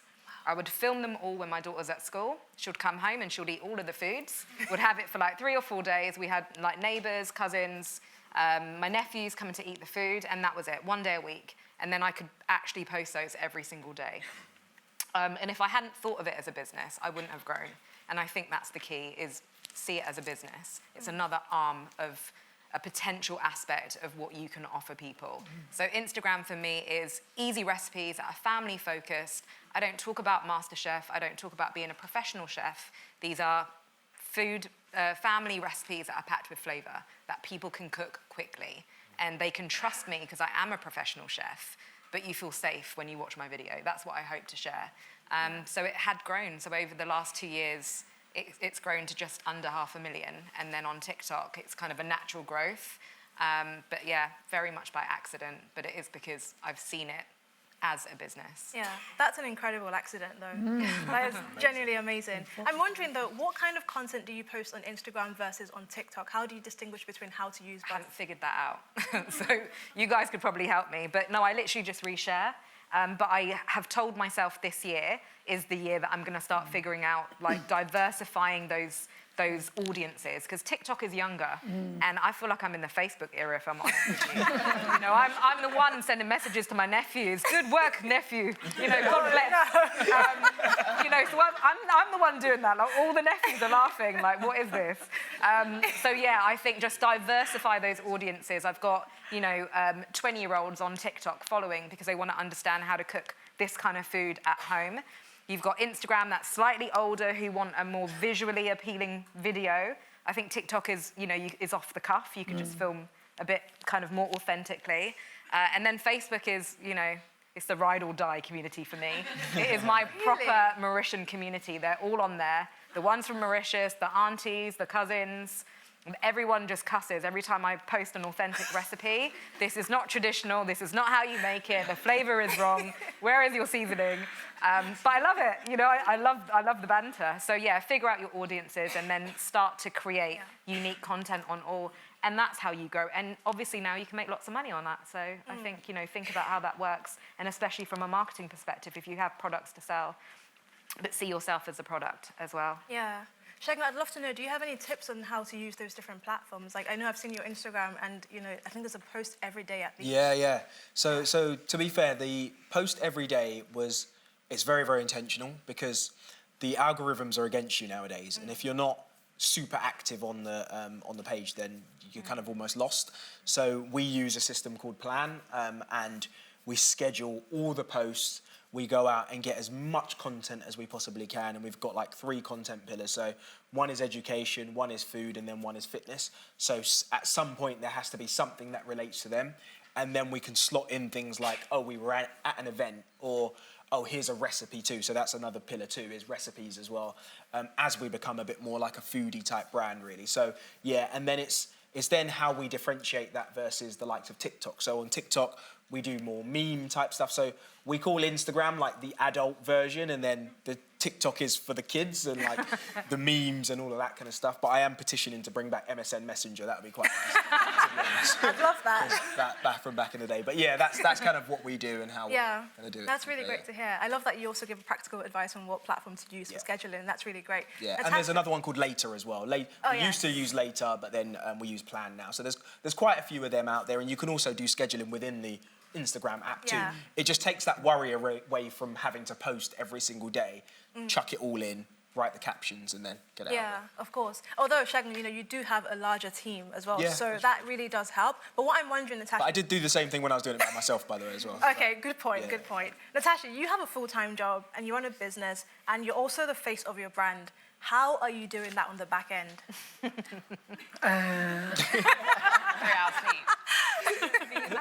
Yeah, I pray a lot. Basically, I think my teacher background helps me, and being a mum of 3 kids, so you have to multitask a lot. And I was an English teacher, so I have schedules for everything. So everything is like my content spreadsheet is a spreadsheet. The audio goes in one column. This goes in. I literally plan and meticulously, not ahead of time that much, but I kind of make sure that it's planned because, for example, today I was in meetings all day and the news was coming here. So in the morning, ChatGPT, right, I need the caption to explain. So I use AI to help me. I film everything, like you will have seen me. I filming them putting on the mic, filming walking here. Like I literally film everything and then work out how I can use it as I go along. So I will scroll through and be inspired by what other people have done, audios that, you know, I find appeal to me. But it is a lot of kind of pre-planning, like Shogun says, being really intentional about, I've got to post every day. I'm at a lot of events. I'm constantly popping up somewhere. So there's always new stuff to do. And then I will literally put my phone on time-lapse in the kitchen and, just let it create. That's really good advice as well. It sounds like it's just about prep on the back end. Yep. Okay, I want to talk about a very interesting topic because... Oh, question time. Oh, okay. Wow, things are... You know, I got really lost in the conversations. Okay, we have some questions from our friends who are joining us online. So let's get those up. Okay. So we're just going to start with some of the questions from people who are joining online, and then there is going to be, I think there will be quite a few microphones floating around. So if you have a question, stand, introduce yourself, tell us who your question is for, and then ask the question. But I'll just start with some of the ones that we have here. So the first one is, what were or are your biggest challenges, and did you ever feel... let me just read that in my head first. Okay. Do you know what? This actually ties into what I was going to ask next. So what were or are your biggest challenges? And did you ever feel, and be honest about this with yourself, and ask, why am I doing this? So that's the question from Jita. So let's start with Amelia. Did you ever ask, why the heck am I doing all this?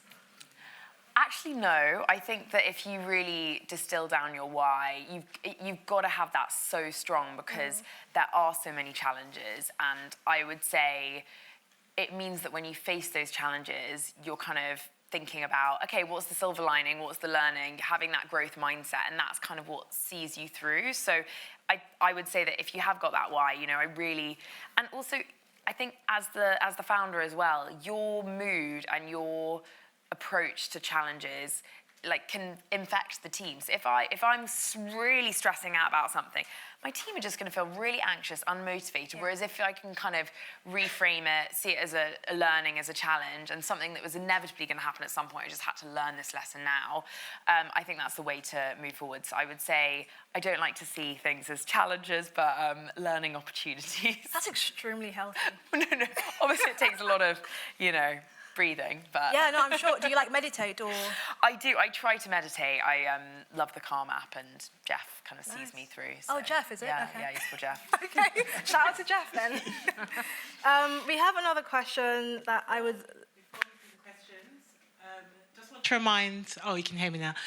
Sorry to jump in there. Just want to remind those in the audience, if you'd like to start filling out your feedback forms, because we have a special prize draw for those in the room. Everyone on this audience is given a freebie, and once the questions are done, the freeness. then we're going to collect your forms. So do complete them now. Okay, back to you. Jacqueline. Okay, so a question for... I'm going to ask you this question, Natasha. How did you protect your recipes? That is a really interesting question. I did not realise you cannot actually patent food because they can change 1 gram and immediately it's a new recipe. Oh, wow. So I think it ties into what we were saying about building a brand. That is why I'm so hot on Vegan Patty Lady, because you can't copy me.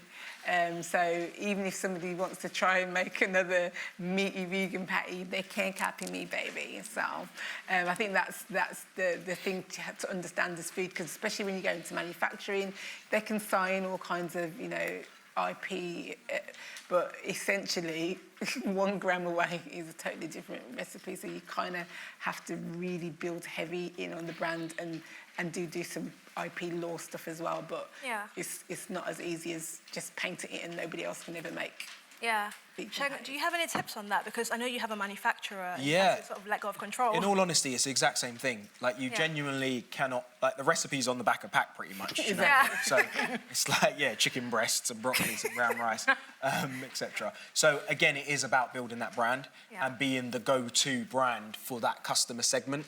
That really is, anyone could wake up tomorrow and try and create it. But if you build that community, build the brand, then you've got something to go off for years and years. And unless you're like Coca-Cola, who've done something crazy and wacky, but Yeah, no, it's a good point, actually, because the next question is actually for me. Someone has asked about Puff Puff Ministry. Do we get most of our revenue from online sales or events? And how did we secure high-profile clients like Amazon, Monzo, and Netflix? So yes, the first thing is what everyone has said, it's the brand. We actually got those clients through everyday individuals. Google didn't slide into our DMs as Google or our inbox as Google. It was a person. So ultimately, it's about just appreciating every single customer. Oftentimes, it's someone who had actually bought from us to their house. And when their company was having an event, they remembered us. So it's just really about focusing on those individuals who do follow you. In terms of most of the revenue, it comes from B2B, so the corporate clients especially. So that's sort of the split. And that, again, had to switch after the pandemic. So we launched during the pandemic, delivering boxes to people. And when lockdown was lifted, everyone was outside again. We had to meet them where they were. We had to change our brand messaging from delivered to your door to when you want free Puff Puff, and so you tell your company to book Puff Puff Ministry for events. Who doesn't like free food? That post still does the rounds. People still share that when they actually order Puff Puff for their company. So that's the best way to do it, is just value every single customer. You never know where that person is coming from and what they actually can do to help your business. Okay, this is an interesting one I think could be quite fun for Shalina. When you're cooking in a small professional kitchen, which is very different to cooking at home, for someone with no experience in a professional kitchen, what practical steps can you take to learn how to cook in a professional setting? YouTube, Instagram, TikTok. Nice. So whatever it is that you're trying to master, someone has already posted this online. And again, back in my day, we did not have that. So when I did the show, I actually had to read and leaf through all of the old books, the Michelin books, learning how to actually cook things a proper way. But to watch and learn, and actually you can go and do stages for free. So go and volunteer in the kitchens that are most similar to the kind of foods that you want to cook. Go work there for free, learn all the skills, take it back and make it your own. So that would be my advice. Amazing. Okay, I think let's go into the room now. Thank you to everyone who sent questions online. So just raise your hand and remember, as I said, state your name and tell us who your question is for. Oh, wow, there are lots of hands. Do I have to choose? I feel the pressure. Okay, can we start with you on this side, please? I mean, whoever, just maybe there's a mic there, okay. Just in the second or third row in the middle, yeah.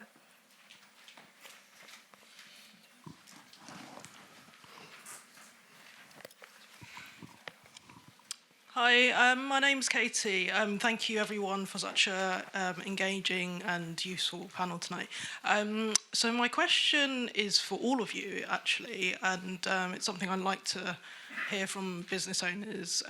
What's the ultimate goal or dream for where you want to take your business if there weren't any obstacles? And perhaps a tag-on question for Shalina. You talked about if you had your restaurant in London, is that something that you'd like to do one day? Great questions. Let's start with you, Shagun. For me, the ultimate goal is I want to build one of the biggest brands just in general. So, in the UK, Europe, America, and that can translate into, well, the FMCG side of it, so fast-moving consumer goods and what we do there, but also to tap into restaurants. Why couldn't we have the Jim Kitchen restaurant? So really, it's about building this big, bold, exciting brand and just continuing to enjoy the journey and build the team out even more as we go along that journey. And a lot of people say, do you build a food brand to exit it? I built a food brand out of frustration. So exit was never in my head, really. It was all just about how can I just keep on building this nice brand? And that may come at some point. But yeah, for me, it's a brand building exercise. Shalina, would you open a restaurant again? I absolutely would. And I keep thinking when is going to be the right time. But my daughter's only 7 and single mum duties. So I'm waiting for her to kind of get to a point where she can successfully tie her own shoelaces.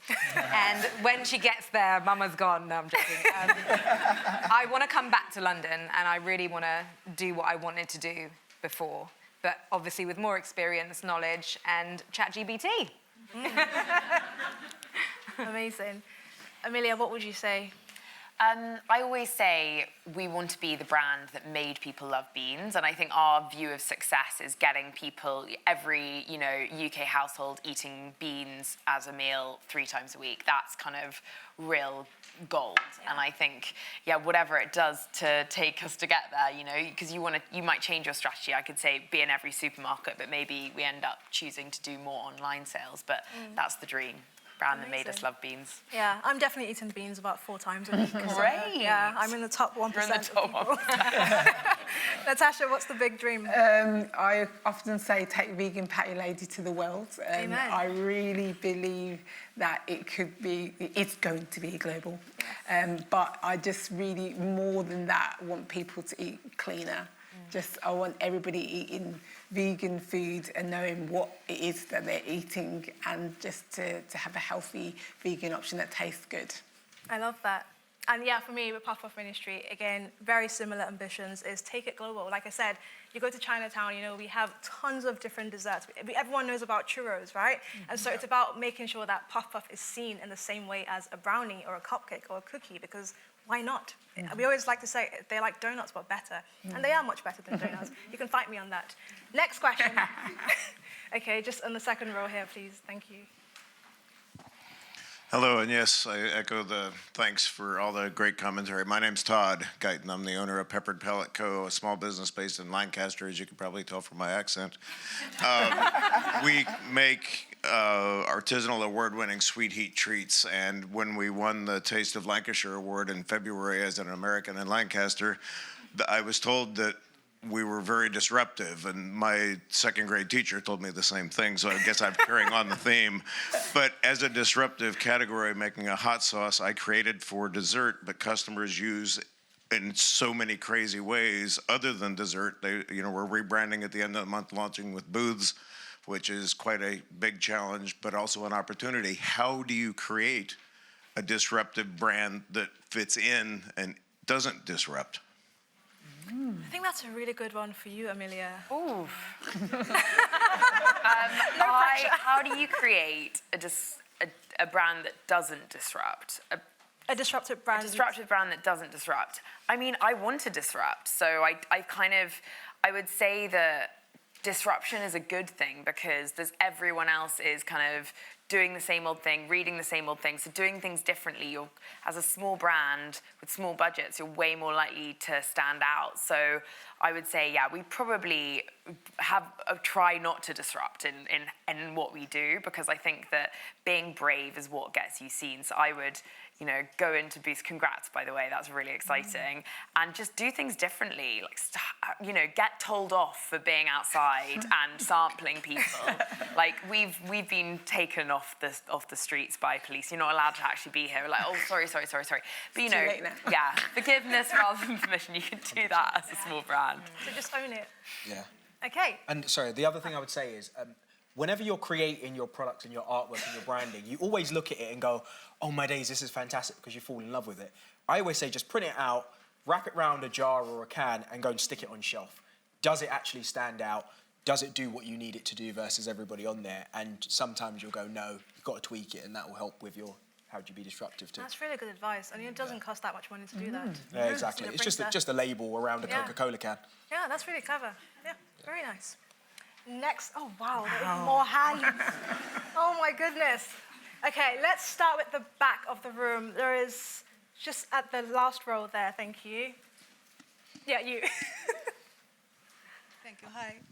I'm Gina Goswami. I come from a different perspective slightly. Congratulations, Amelia, on Ottolenghi. That was a big one. What is your perspective going to, joining up with him? What's it like working with? Yeah, bold beans, right? Yeah, boiled beans with ottolenghi. Do you just want to come up in his recipes more often, or do you want to get it out? Yes, How is please. it going? So for some context, in the last month, we've really excitingly launched our first brand collaboration with Ottolenghi. And we launched Queen Black Chickpea, which is exclusive to Waitrose, so go check it out. And yeah, I mean, to be honest, I wish I could be like really cool about it. I'm still so giddy and excited and nervous around him and trying to be like, this is a partnership. And I'm like, no, but this is too exciting for us.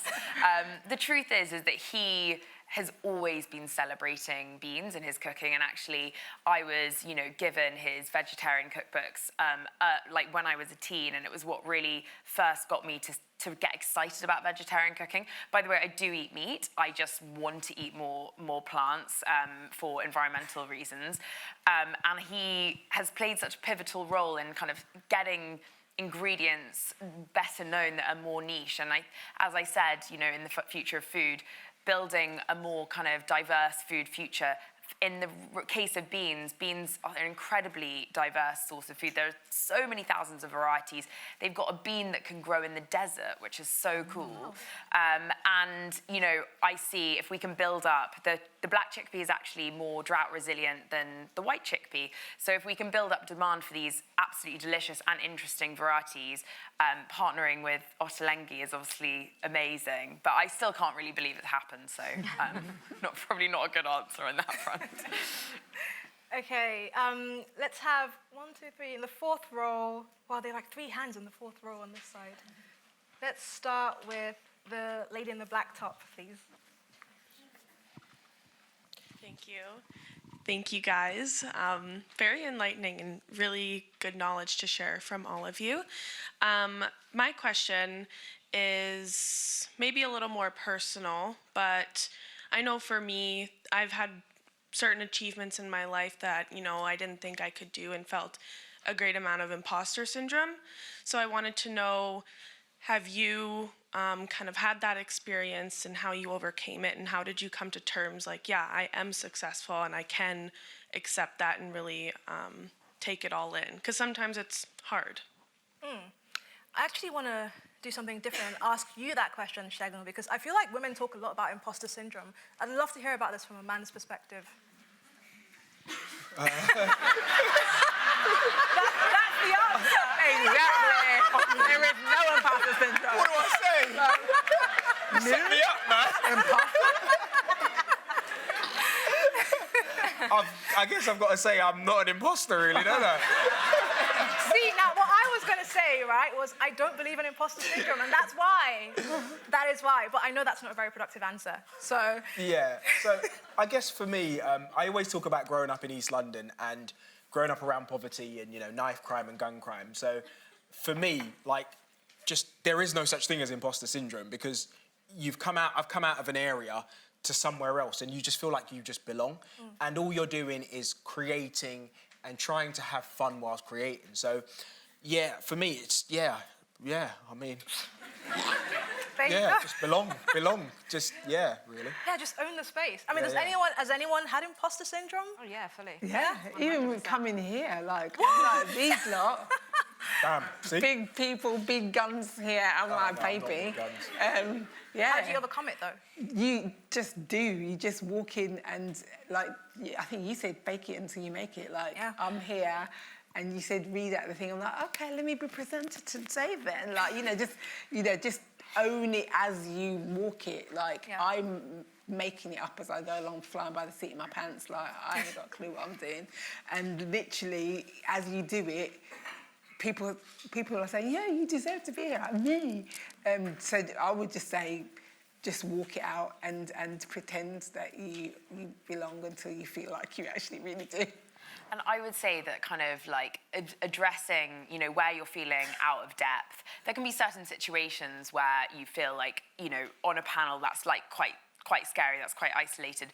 But if you're feeling kind of imposter syndrome day to day, I try and reposition it as actually a power, and actually, okay, why am I nervous about this? And who can I ask that can help me to build confidence that this is the right decision, or I can learn from, and actually see, I don't talk about imposter syndrome, I talk about like vulnerability and see that as power. And I think that's something that I know, particularly like women, I think need to celebrate as a power, because I'm so good at getting information from other people and asking for help, and that is what's grown Bold Bean to date. So go imposter syndrome in that sense. Love that. Okay, next question. Oh wow, there are more hands every time. Just a note though, if we don't get to you, there is going to be a networking bit at the end, so you can chat to any of us and ask questions. So don't be offended if we don't get to everyone. It's just not possible.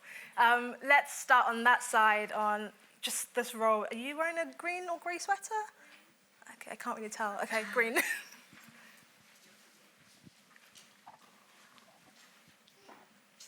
Hello, thank you so much for this evening. It's been super insightful. This is for Shagan. As someone who's, I guess, started and then slowly built a team, is managing something that came naturally to you, or is it something that you had to learn? Is it something someone taught you? Like, how do you start managing a team as an original party of one?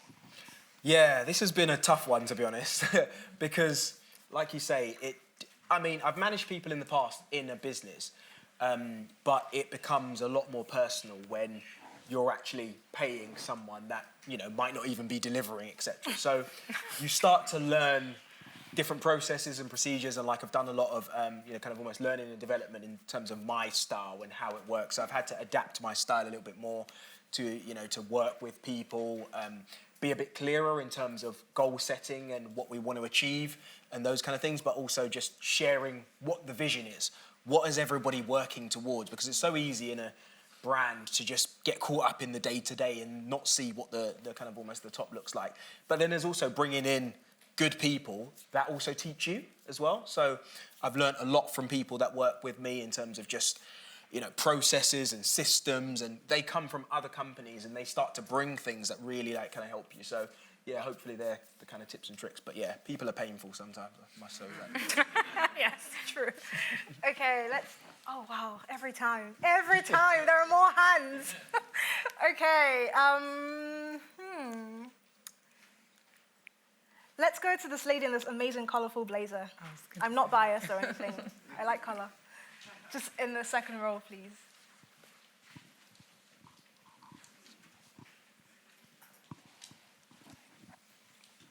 Good evening, everyone. Congratulations, you've all shared fantastic insights and tips.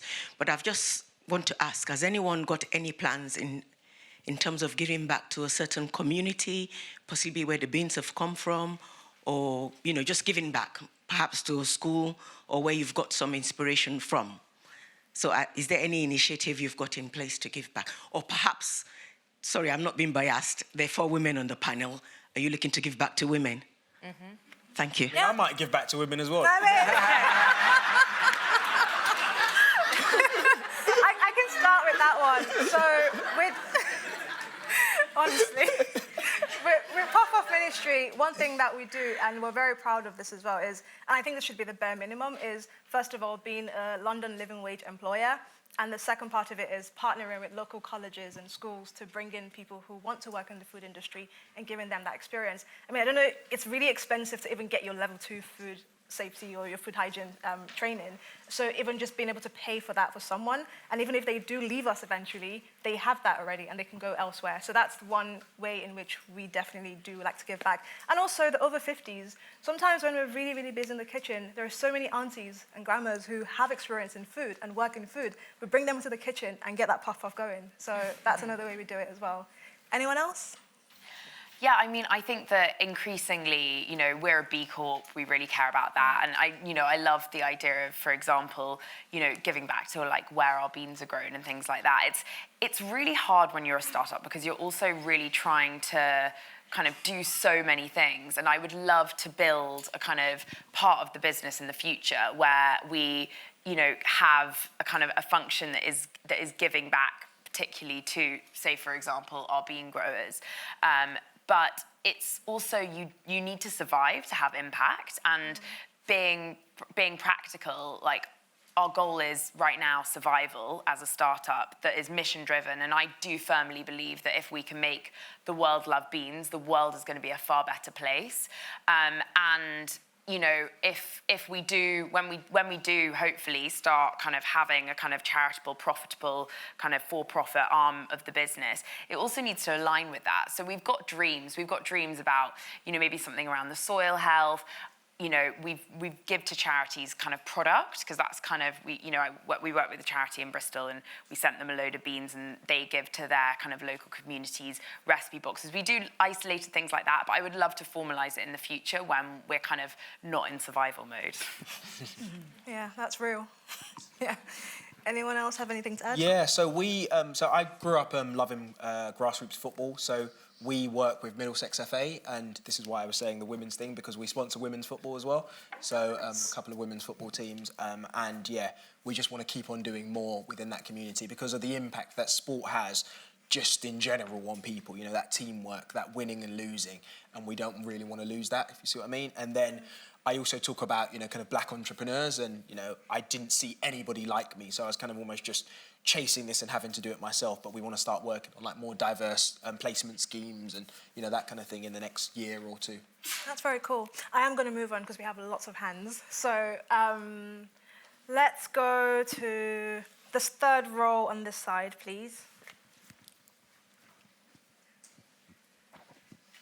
Thank you very much. So my name's Tom. Shagun, you touched on this very briefly, but I just want to hear a bit more about hiring. I think some of you are actually actively hiring at the moment. I just want to understand a bit more about every one of you at different stages in kind of growth with your companies. What do you really look for in a good hire, and kind of any lessons that you've learned along the way from getting that right or making mistakes? Yeah. So for me, it's really hard because you're trying to hire for experience, but you sometimes just don't have the budget for experience. So then you're hiring a junior level role for someone that's experienced. So it's kind of almost a little bit counterintuitive. So what I look for is someone that has a real passion and a willingness to learn, and that is coachable. If you can find coachable people, you can pretty much teach them anything. It might just take a little bit more time, if that makes sense. In terms of process, it's always a 3-stage process just to make sure that you've kind of almost gone through that. We're remote, just like Amelia is as well. So we've kind of almost got to recruit self-starters, people that can just do it themselves and go out and want to change the world. Hard to find, but you can find some gems out there for sure. Yeah. Shalina, do you have any tips on that with the restaurant? Yeah, I would say generally people will tell you what they can do, and that is the starting point. So obviously you'll have a vision of what you want them to do, but they will tell you what they can do. And from that point, you need to then try and give them autonomy over their role. And again, as a small business owner, we have all these ideas of what we want people to do, and we sort of want to control that. But unfortunately, a lot of the time, we do have to let go and let people have those roles and have autonomy, give them the responsibility to grow in their job, find new ways of doing things that you couldn't see. And I think that's something that took me a long time to understand. The other thing is filling the gap in different ways. So when I first opened my restaurant, I was consciously aware that I was a woman of colour from a working class background. And when we talk about giving back, for me, it was giving back in work. I wanted people to get trained in an industry that they wouldn't ordinarily have jobs in. So I went straight to the job centre and I actively sought out people who were long-term unemployed and got them into the industry, gave them training, improved their skills. And I actively sought out women over a particular age who did not have head chef experience that could grow with me. So my head chef ended up staying with me for 8 years, and she was a woman over 50, did not speak a word of English, and by the end of it, she was essentially a Mauritian mother. So I think it's very important and valuable when you think about what the purpose is of hiring is not only about the role and the job opportunity, but how you can start to change and become a disruptor in your own little world. And for me, it was trying to bring people of colour, people who are long-term unemployed, and women into the industry. And I thought that was, for me, the biggest kind of giving back, really. I think that was really important. That's amazing.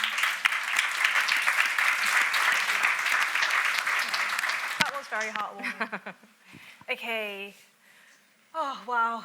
You're really not making this easy. We have 5 minutes, okay? Like I said, you're going to have to ask questions during the networking bit. Okay, let's see. You've got the biggest smile on your face, so I'm going to go with you in the white tank top. I'm just choosing this in a very chaotic manner. Thank you for choosing me. Thank you so much and congratulations on all your businesses. They're amazing and you're amazing. Right at the beginning, how did you even go about sourcing your suppliers of your produce, especially Bold Bean Co? It's all about the bean, a single ingredient, incredibly plump, gorgeous, beautiful things. But for all of you, how did you begin to source that? Yeah, there's a lot you can do online now. It's incredible. In my case, it was obviously tasting loads of beans, but reaching out to all these different companies, using a lot of Google Translate, trying to get your hands on, and then I was tasting it. And I think that it's incredible, actually, the access you have now. And I think that, Shagan was talking about, so for example, in my case, I was looking for the conserva style, which is a slow cook process, which happens in Spain. And I went out to about 40 of them. A lot of them just didn't reply. A lot of them I had to pay for kind of samples. I was like, I'm looking for this. Can you use this bean, blah, blah, blah, blah. And then I just tasted them and then ended up kind of taking a bet and having calls. And you need to pitch your supplier as well. You need to treat them. You need to get them to buy into you because particularly early doors, your orders are tiny and you're wasting a lot of their time. You're caring so much. You're really annoying. So pitching the suppliers is really important. But for example, but I know from working in the space, in consumer goods, if, for example, you want to launch a chutney, if you find a kind of an adjacent brand where you think the process is pretty similar, maybe, I don't know, a chili jam company, and they're producing with a third-party manufacturer, you can find out kind of, where are they being produced? You could probably end up just with lots of detective work, finding that manufacturer and saying, could you produce my chutney? So there's definitely, within the UK market, there are a few manufacturers that do a specific range of products, and you kind of work with, you do lots of detective, you ask people, ask food technologists, ask food productions, they often can say, oh yeah, these guys do that, they just know and can map it out, and that's a really good way of finding manufacturers. That was kind of what we did with the baked beans, where we were actually looking for essentially a giant kitchen. Amazing. Okay.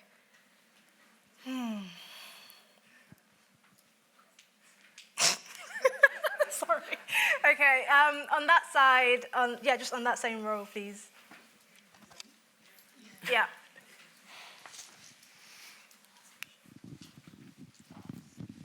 Thank you very much. That was very helpful. My name is Bisi Oriola, and I think largely this is for Shelina.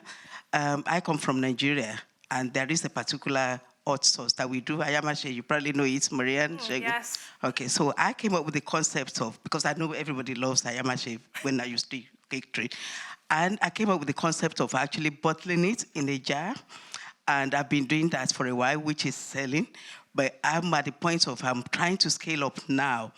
And like Shelina, I think the problem I have, I've worked with a few manufacturers, is about the authenticity. I've been told that he needs to have a shelf life of about 12 months. And by the time they put all the preservatives in there, it just doesn't taste the same. And I have a problem with that. Do I need to let go, to be able to scale it up and move it forward? Because I'm struggling to say, no, this is how it should be, and this is how I want it to be. And that is actually stopping me from moving forward. Yeah, I feel your pain, okay? Thank you. I think the question back to you is, what do you want for your business, okay? And so the question is it's less about, if you want it to be massive, scalable, worldwide, because actually, is it ayamashe you said, the sauce? Delicious. You've got to think about the audience and think about where you want to put it. Do you want to be like a market trader? Do you want it to be authentic? Do you want to go to farmers markets and have a certain audience? Do you want to be on shelves? Do you want to go to stockists, like, boutique stockists? And I think just understanding where you want this sauce to go, my advice is probably get a consumer base. So maybe try and get like 50 people together that you don't ordinarily know, get them to try the sauce, see what they think of it, and also produce a sauce which is similar but with all the preservatives in it, okay? And that way you can start to test the market, because obviously people who know what I Am Ashy tastes like, they know what they're going for, but is that your audience? Do you want it to be mainstream? And that is going to be the complexity of remaining authentic or going bigger than that. So yeah, test your audience, figure it out, and then once you know what people want, you can then start to produce what they've asked you for. And that would be my advice. I hope that's helpful. Amazing. Okay, last question. Let's make it a good one. Let's have you at the front, just because you're right there. Oh. Okay. I'd love to know from everyone what's been your happiest moment so far in your business journey. Aww, that's such a nice way to end. Aww. That was a very good pick. Well done, me. Okay, let's start with you, Amelia. I always take it back to actually the first kind of, when I kind of had the product, but I hadn't launched it yet, I got, I kind of obviously harassing all these buyers, trying to get them to take it. And Planet Organic called me and said, it's the only time we've been able to get Planet Organic on the phone. I haven't been able to since. And she's like, we'd love to give you a listing. And I just remember walking in the street and just, because I think up until that point, like as you grow, you get more confidence through customers just being like, I love your product, or, you know, a sale. But in that early stage, when you've put so much work into that hard graft to get it to a shelf, to get it like out there, you're still so insecure about whether it's going to be successful. So that moment felt like the early stages of product market fit for me. So that was very, very joyful. Oh, that's amazing. How about you, Natasha? I think it is coming. This is probably exclusive to this room, unless you saw it when I kind of sneak peeked it. We launch into Ocado in a week or so. Oh my goodness, congratulations! That is really excited and the happiest, like, considering we're not 2 yet. I'm just like... That's amazing. Yeah, it really pinched me, yeah, really exciting and just huge for us. Just the gluten-free range so far, but the rest will come. That's incredible. Congratulations. Thank you. That's a great one. How about you, Shagun? So for me, it's all about the customer. So we received this email, and I want to read it out, right? So it said, I just wanted to say thank you so much for the amazing products you provide. My daughter has severe autism and is sensory and non-verbal, and she loves your products. You are the only brand she will eat, and she does this both at school and at home. She trusts you so much, she has them every single day. Before finding this out, she was refusing to eat at school and underweight, and we were really struggling, but now she's thriving and obsessed with your brand. And I wanted to email you because it's changed our lives. I would do or pay for anything for her happiness and health. So yes, I am happy and I'm so grateful and cannot thank you enough. But thank you so much. I don't expect you to reply, but wanted someone at your company to know how much your company means to us. So that's the I got really emotional hearing that as well. So I'm that's guessing... the first time I've read it out as well, to be fair. Oh, like, really? To people, yeah. But like, Yeah. it's things like that that actually make you go, wow, all of this stress, all of this pain, it's so worth it. That's really... I'm glad I didn't actually cry, because I'm a crier. So, Shalina, what would you say? So it doesn't directly relate to me, actually. I would say when I first went on national TV and did MasterChef and actually ended up winning, being the first woman of colour was a challenge. There was a lot of racism. There was lots of challenges. There was lots of stigma. There was lots of me having to force my way into a place that didn't exist. So when Joke Bakare last year got her Michelin star, for me, that was the winning moment. That was the moment when it's like, no, this is it. This is what it's all worth. You know, this is why it's all worthwhile. For her, as a black woman, to get a Michelin star was like the highlight of my career. It felt like we all, and I'm getting emotional. It felt like we all won. And I think that is so important that actually we're not on a solo journey. We are a collective. And especially when I think about women of colour, we are a niche. We have never been at the forefront. So Joke smashed it, and it just meant that we all can smash it. So that's what I would say. That's amazing. For me, it's just Short, sweet. I love the fact that I get to work with my mum and my sisters. Because we launched during the pandemic, everyone was stuck at home, apart from for business reasons. So that for me was actually a lifeline, being able to run this business because I was running it with my family. So I think there is nothing, the best co-founders, I mean, if your family is healthy and everything else, then sure. But the best co-founders would probably be your family. So I'd very much recommend running a family business if you like your family. Yeah.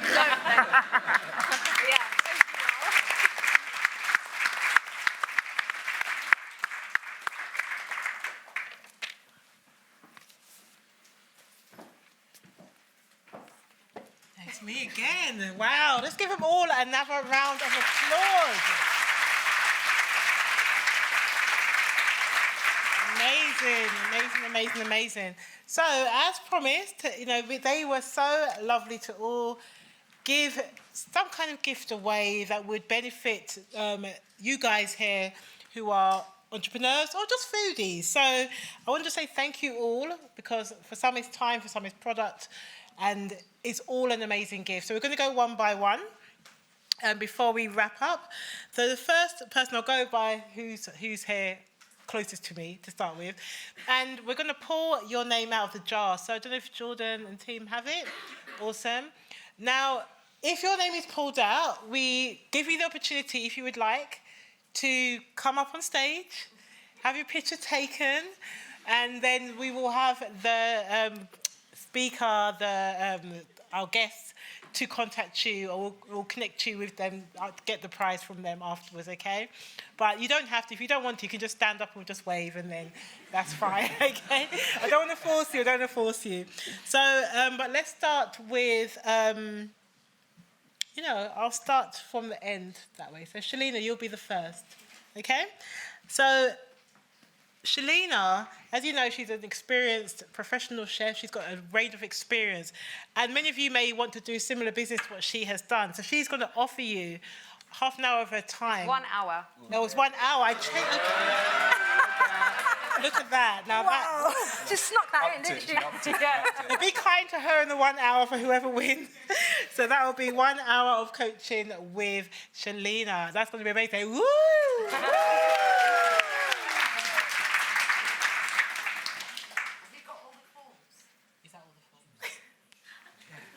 Anybody else got their forms? Oh, there's forms here. There's 2 here. That feels They quite filled in? biased now. You need to shake it up now. Huh? Got to shake the box now. So we'll fly through these in a moment.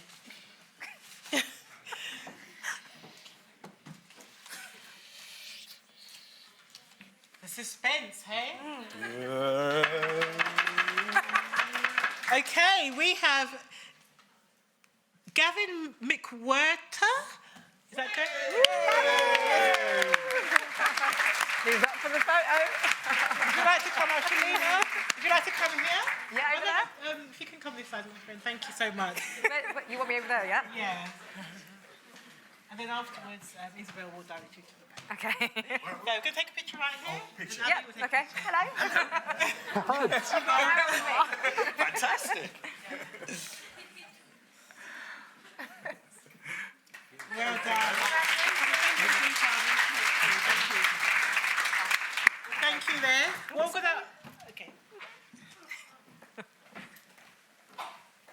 Next up, we're having Shagan, who's also going to be doing 1 hour of coaching. Come on now.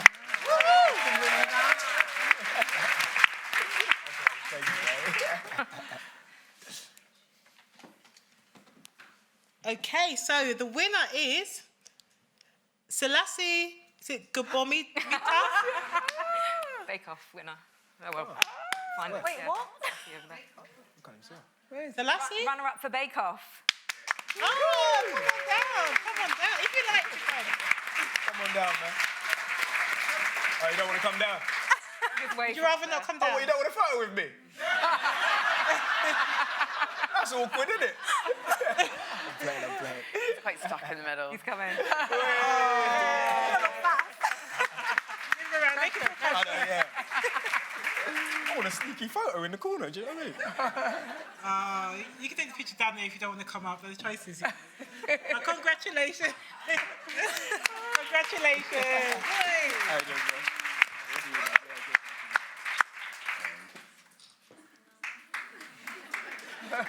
Just smile. Awesome. So next up, Natasha. Ooh. So her treat for somebody special here is a box of 6 patties now. Can they choose the flavour? It's assorted. Well, actually, if you don't want it tonight, then you can choose it and I will send it to you. But I have 6 assorted here tonight. They can get that from her afterwards. And the winner of that is Celia Roundtree, I think. Come on down if you'd like to come. Congratulations.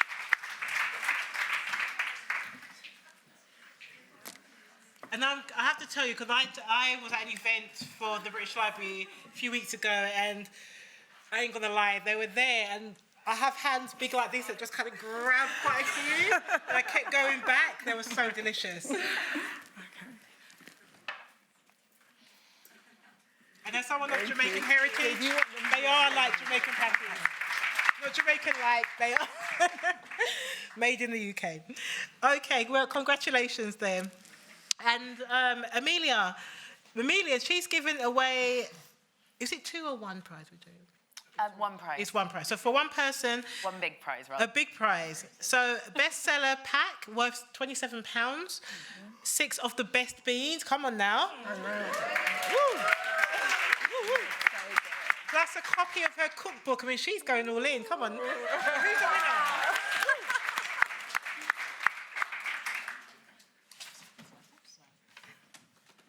Ava Hoff, are you here? Yeah. Come on down. Right is right.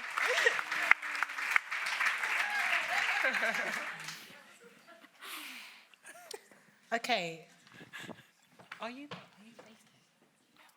How long are you? Like another week. I can give it Okay. else in the crowd if you want to draw it. No. I haven't got it here. I've got it for delivery. It's just our international guest.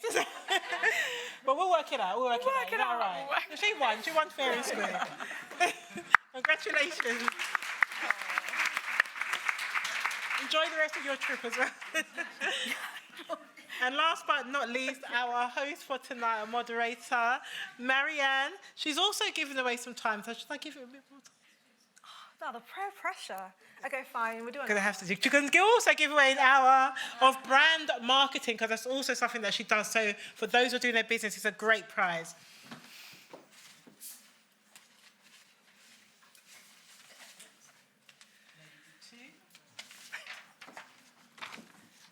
Okay, the winner. Oh my gosh. Sorry. Good thing that we have Zoom and stuff. Zainab Khan, who's also international. Welcome. Are you with her? Are you a hugger? I'm a hugger. I was actually hoping to win that one. Oh. Brand marketing. The stars aligned. So sweet. Congratulations.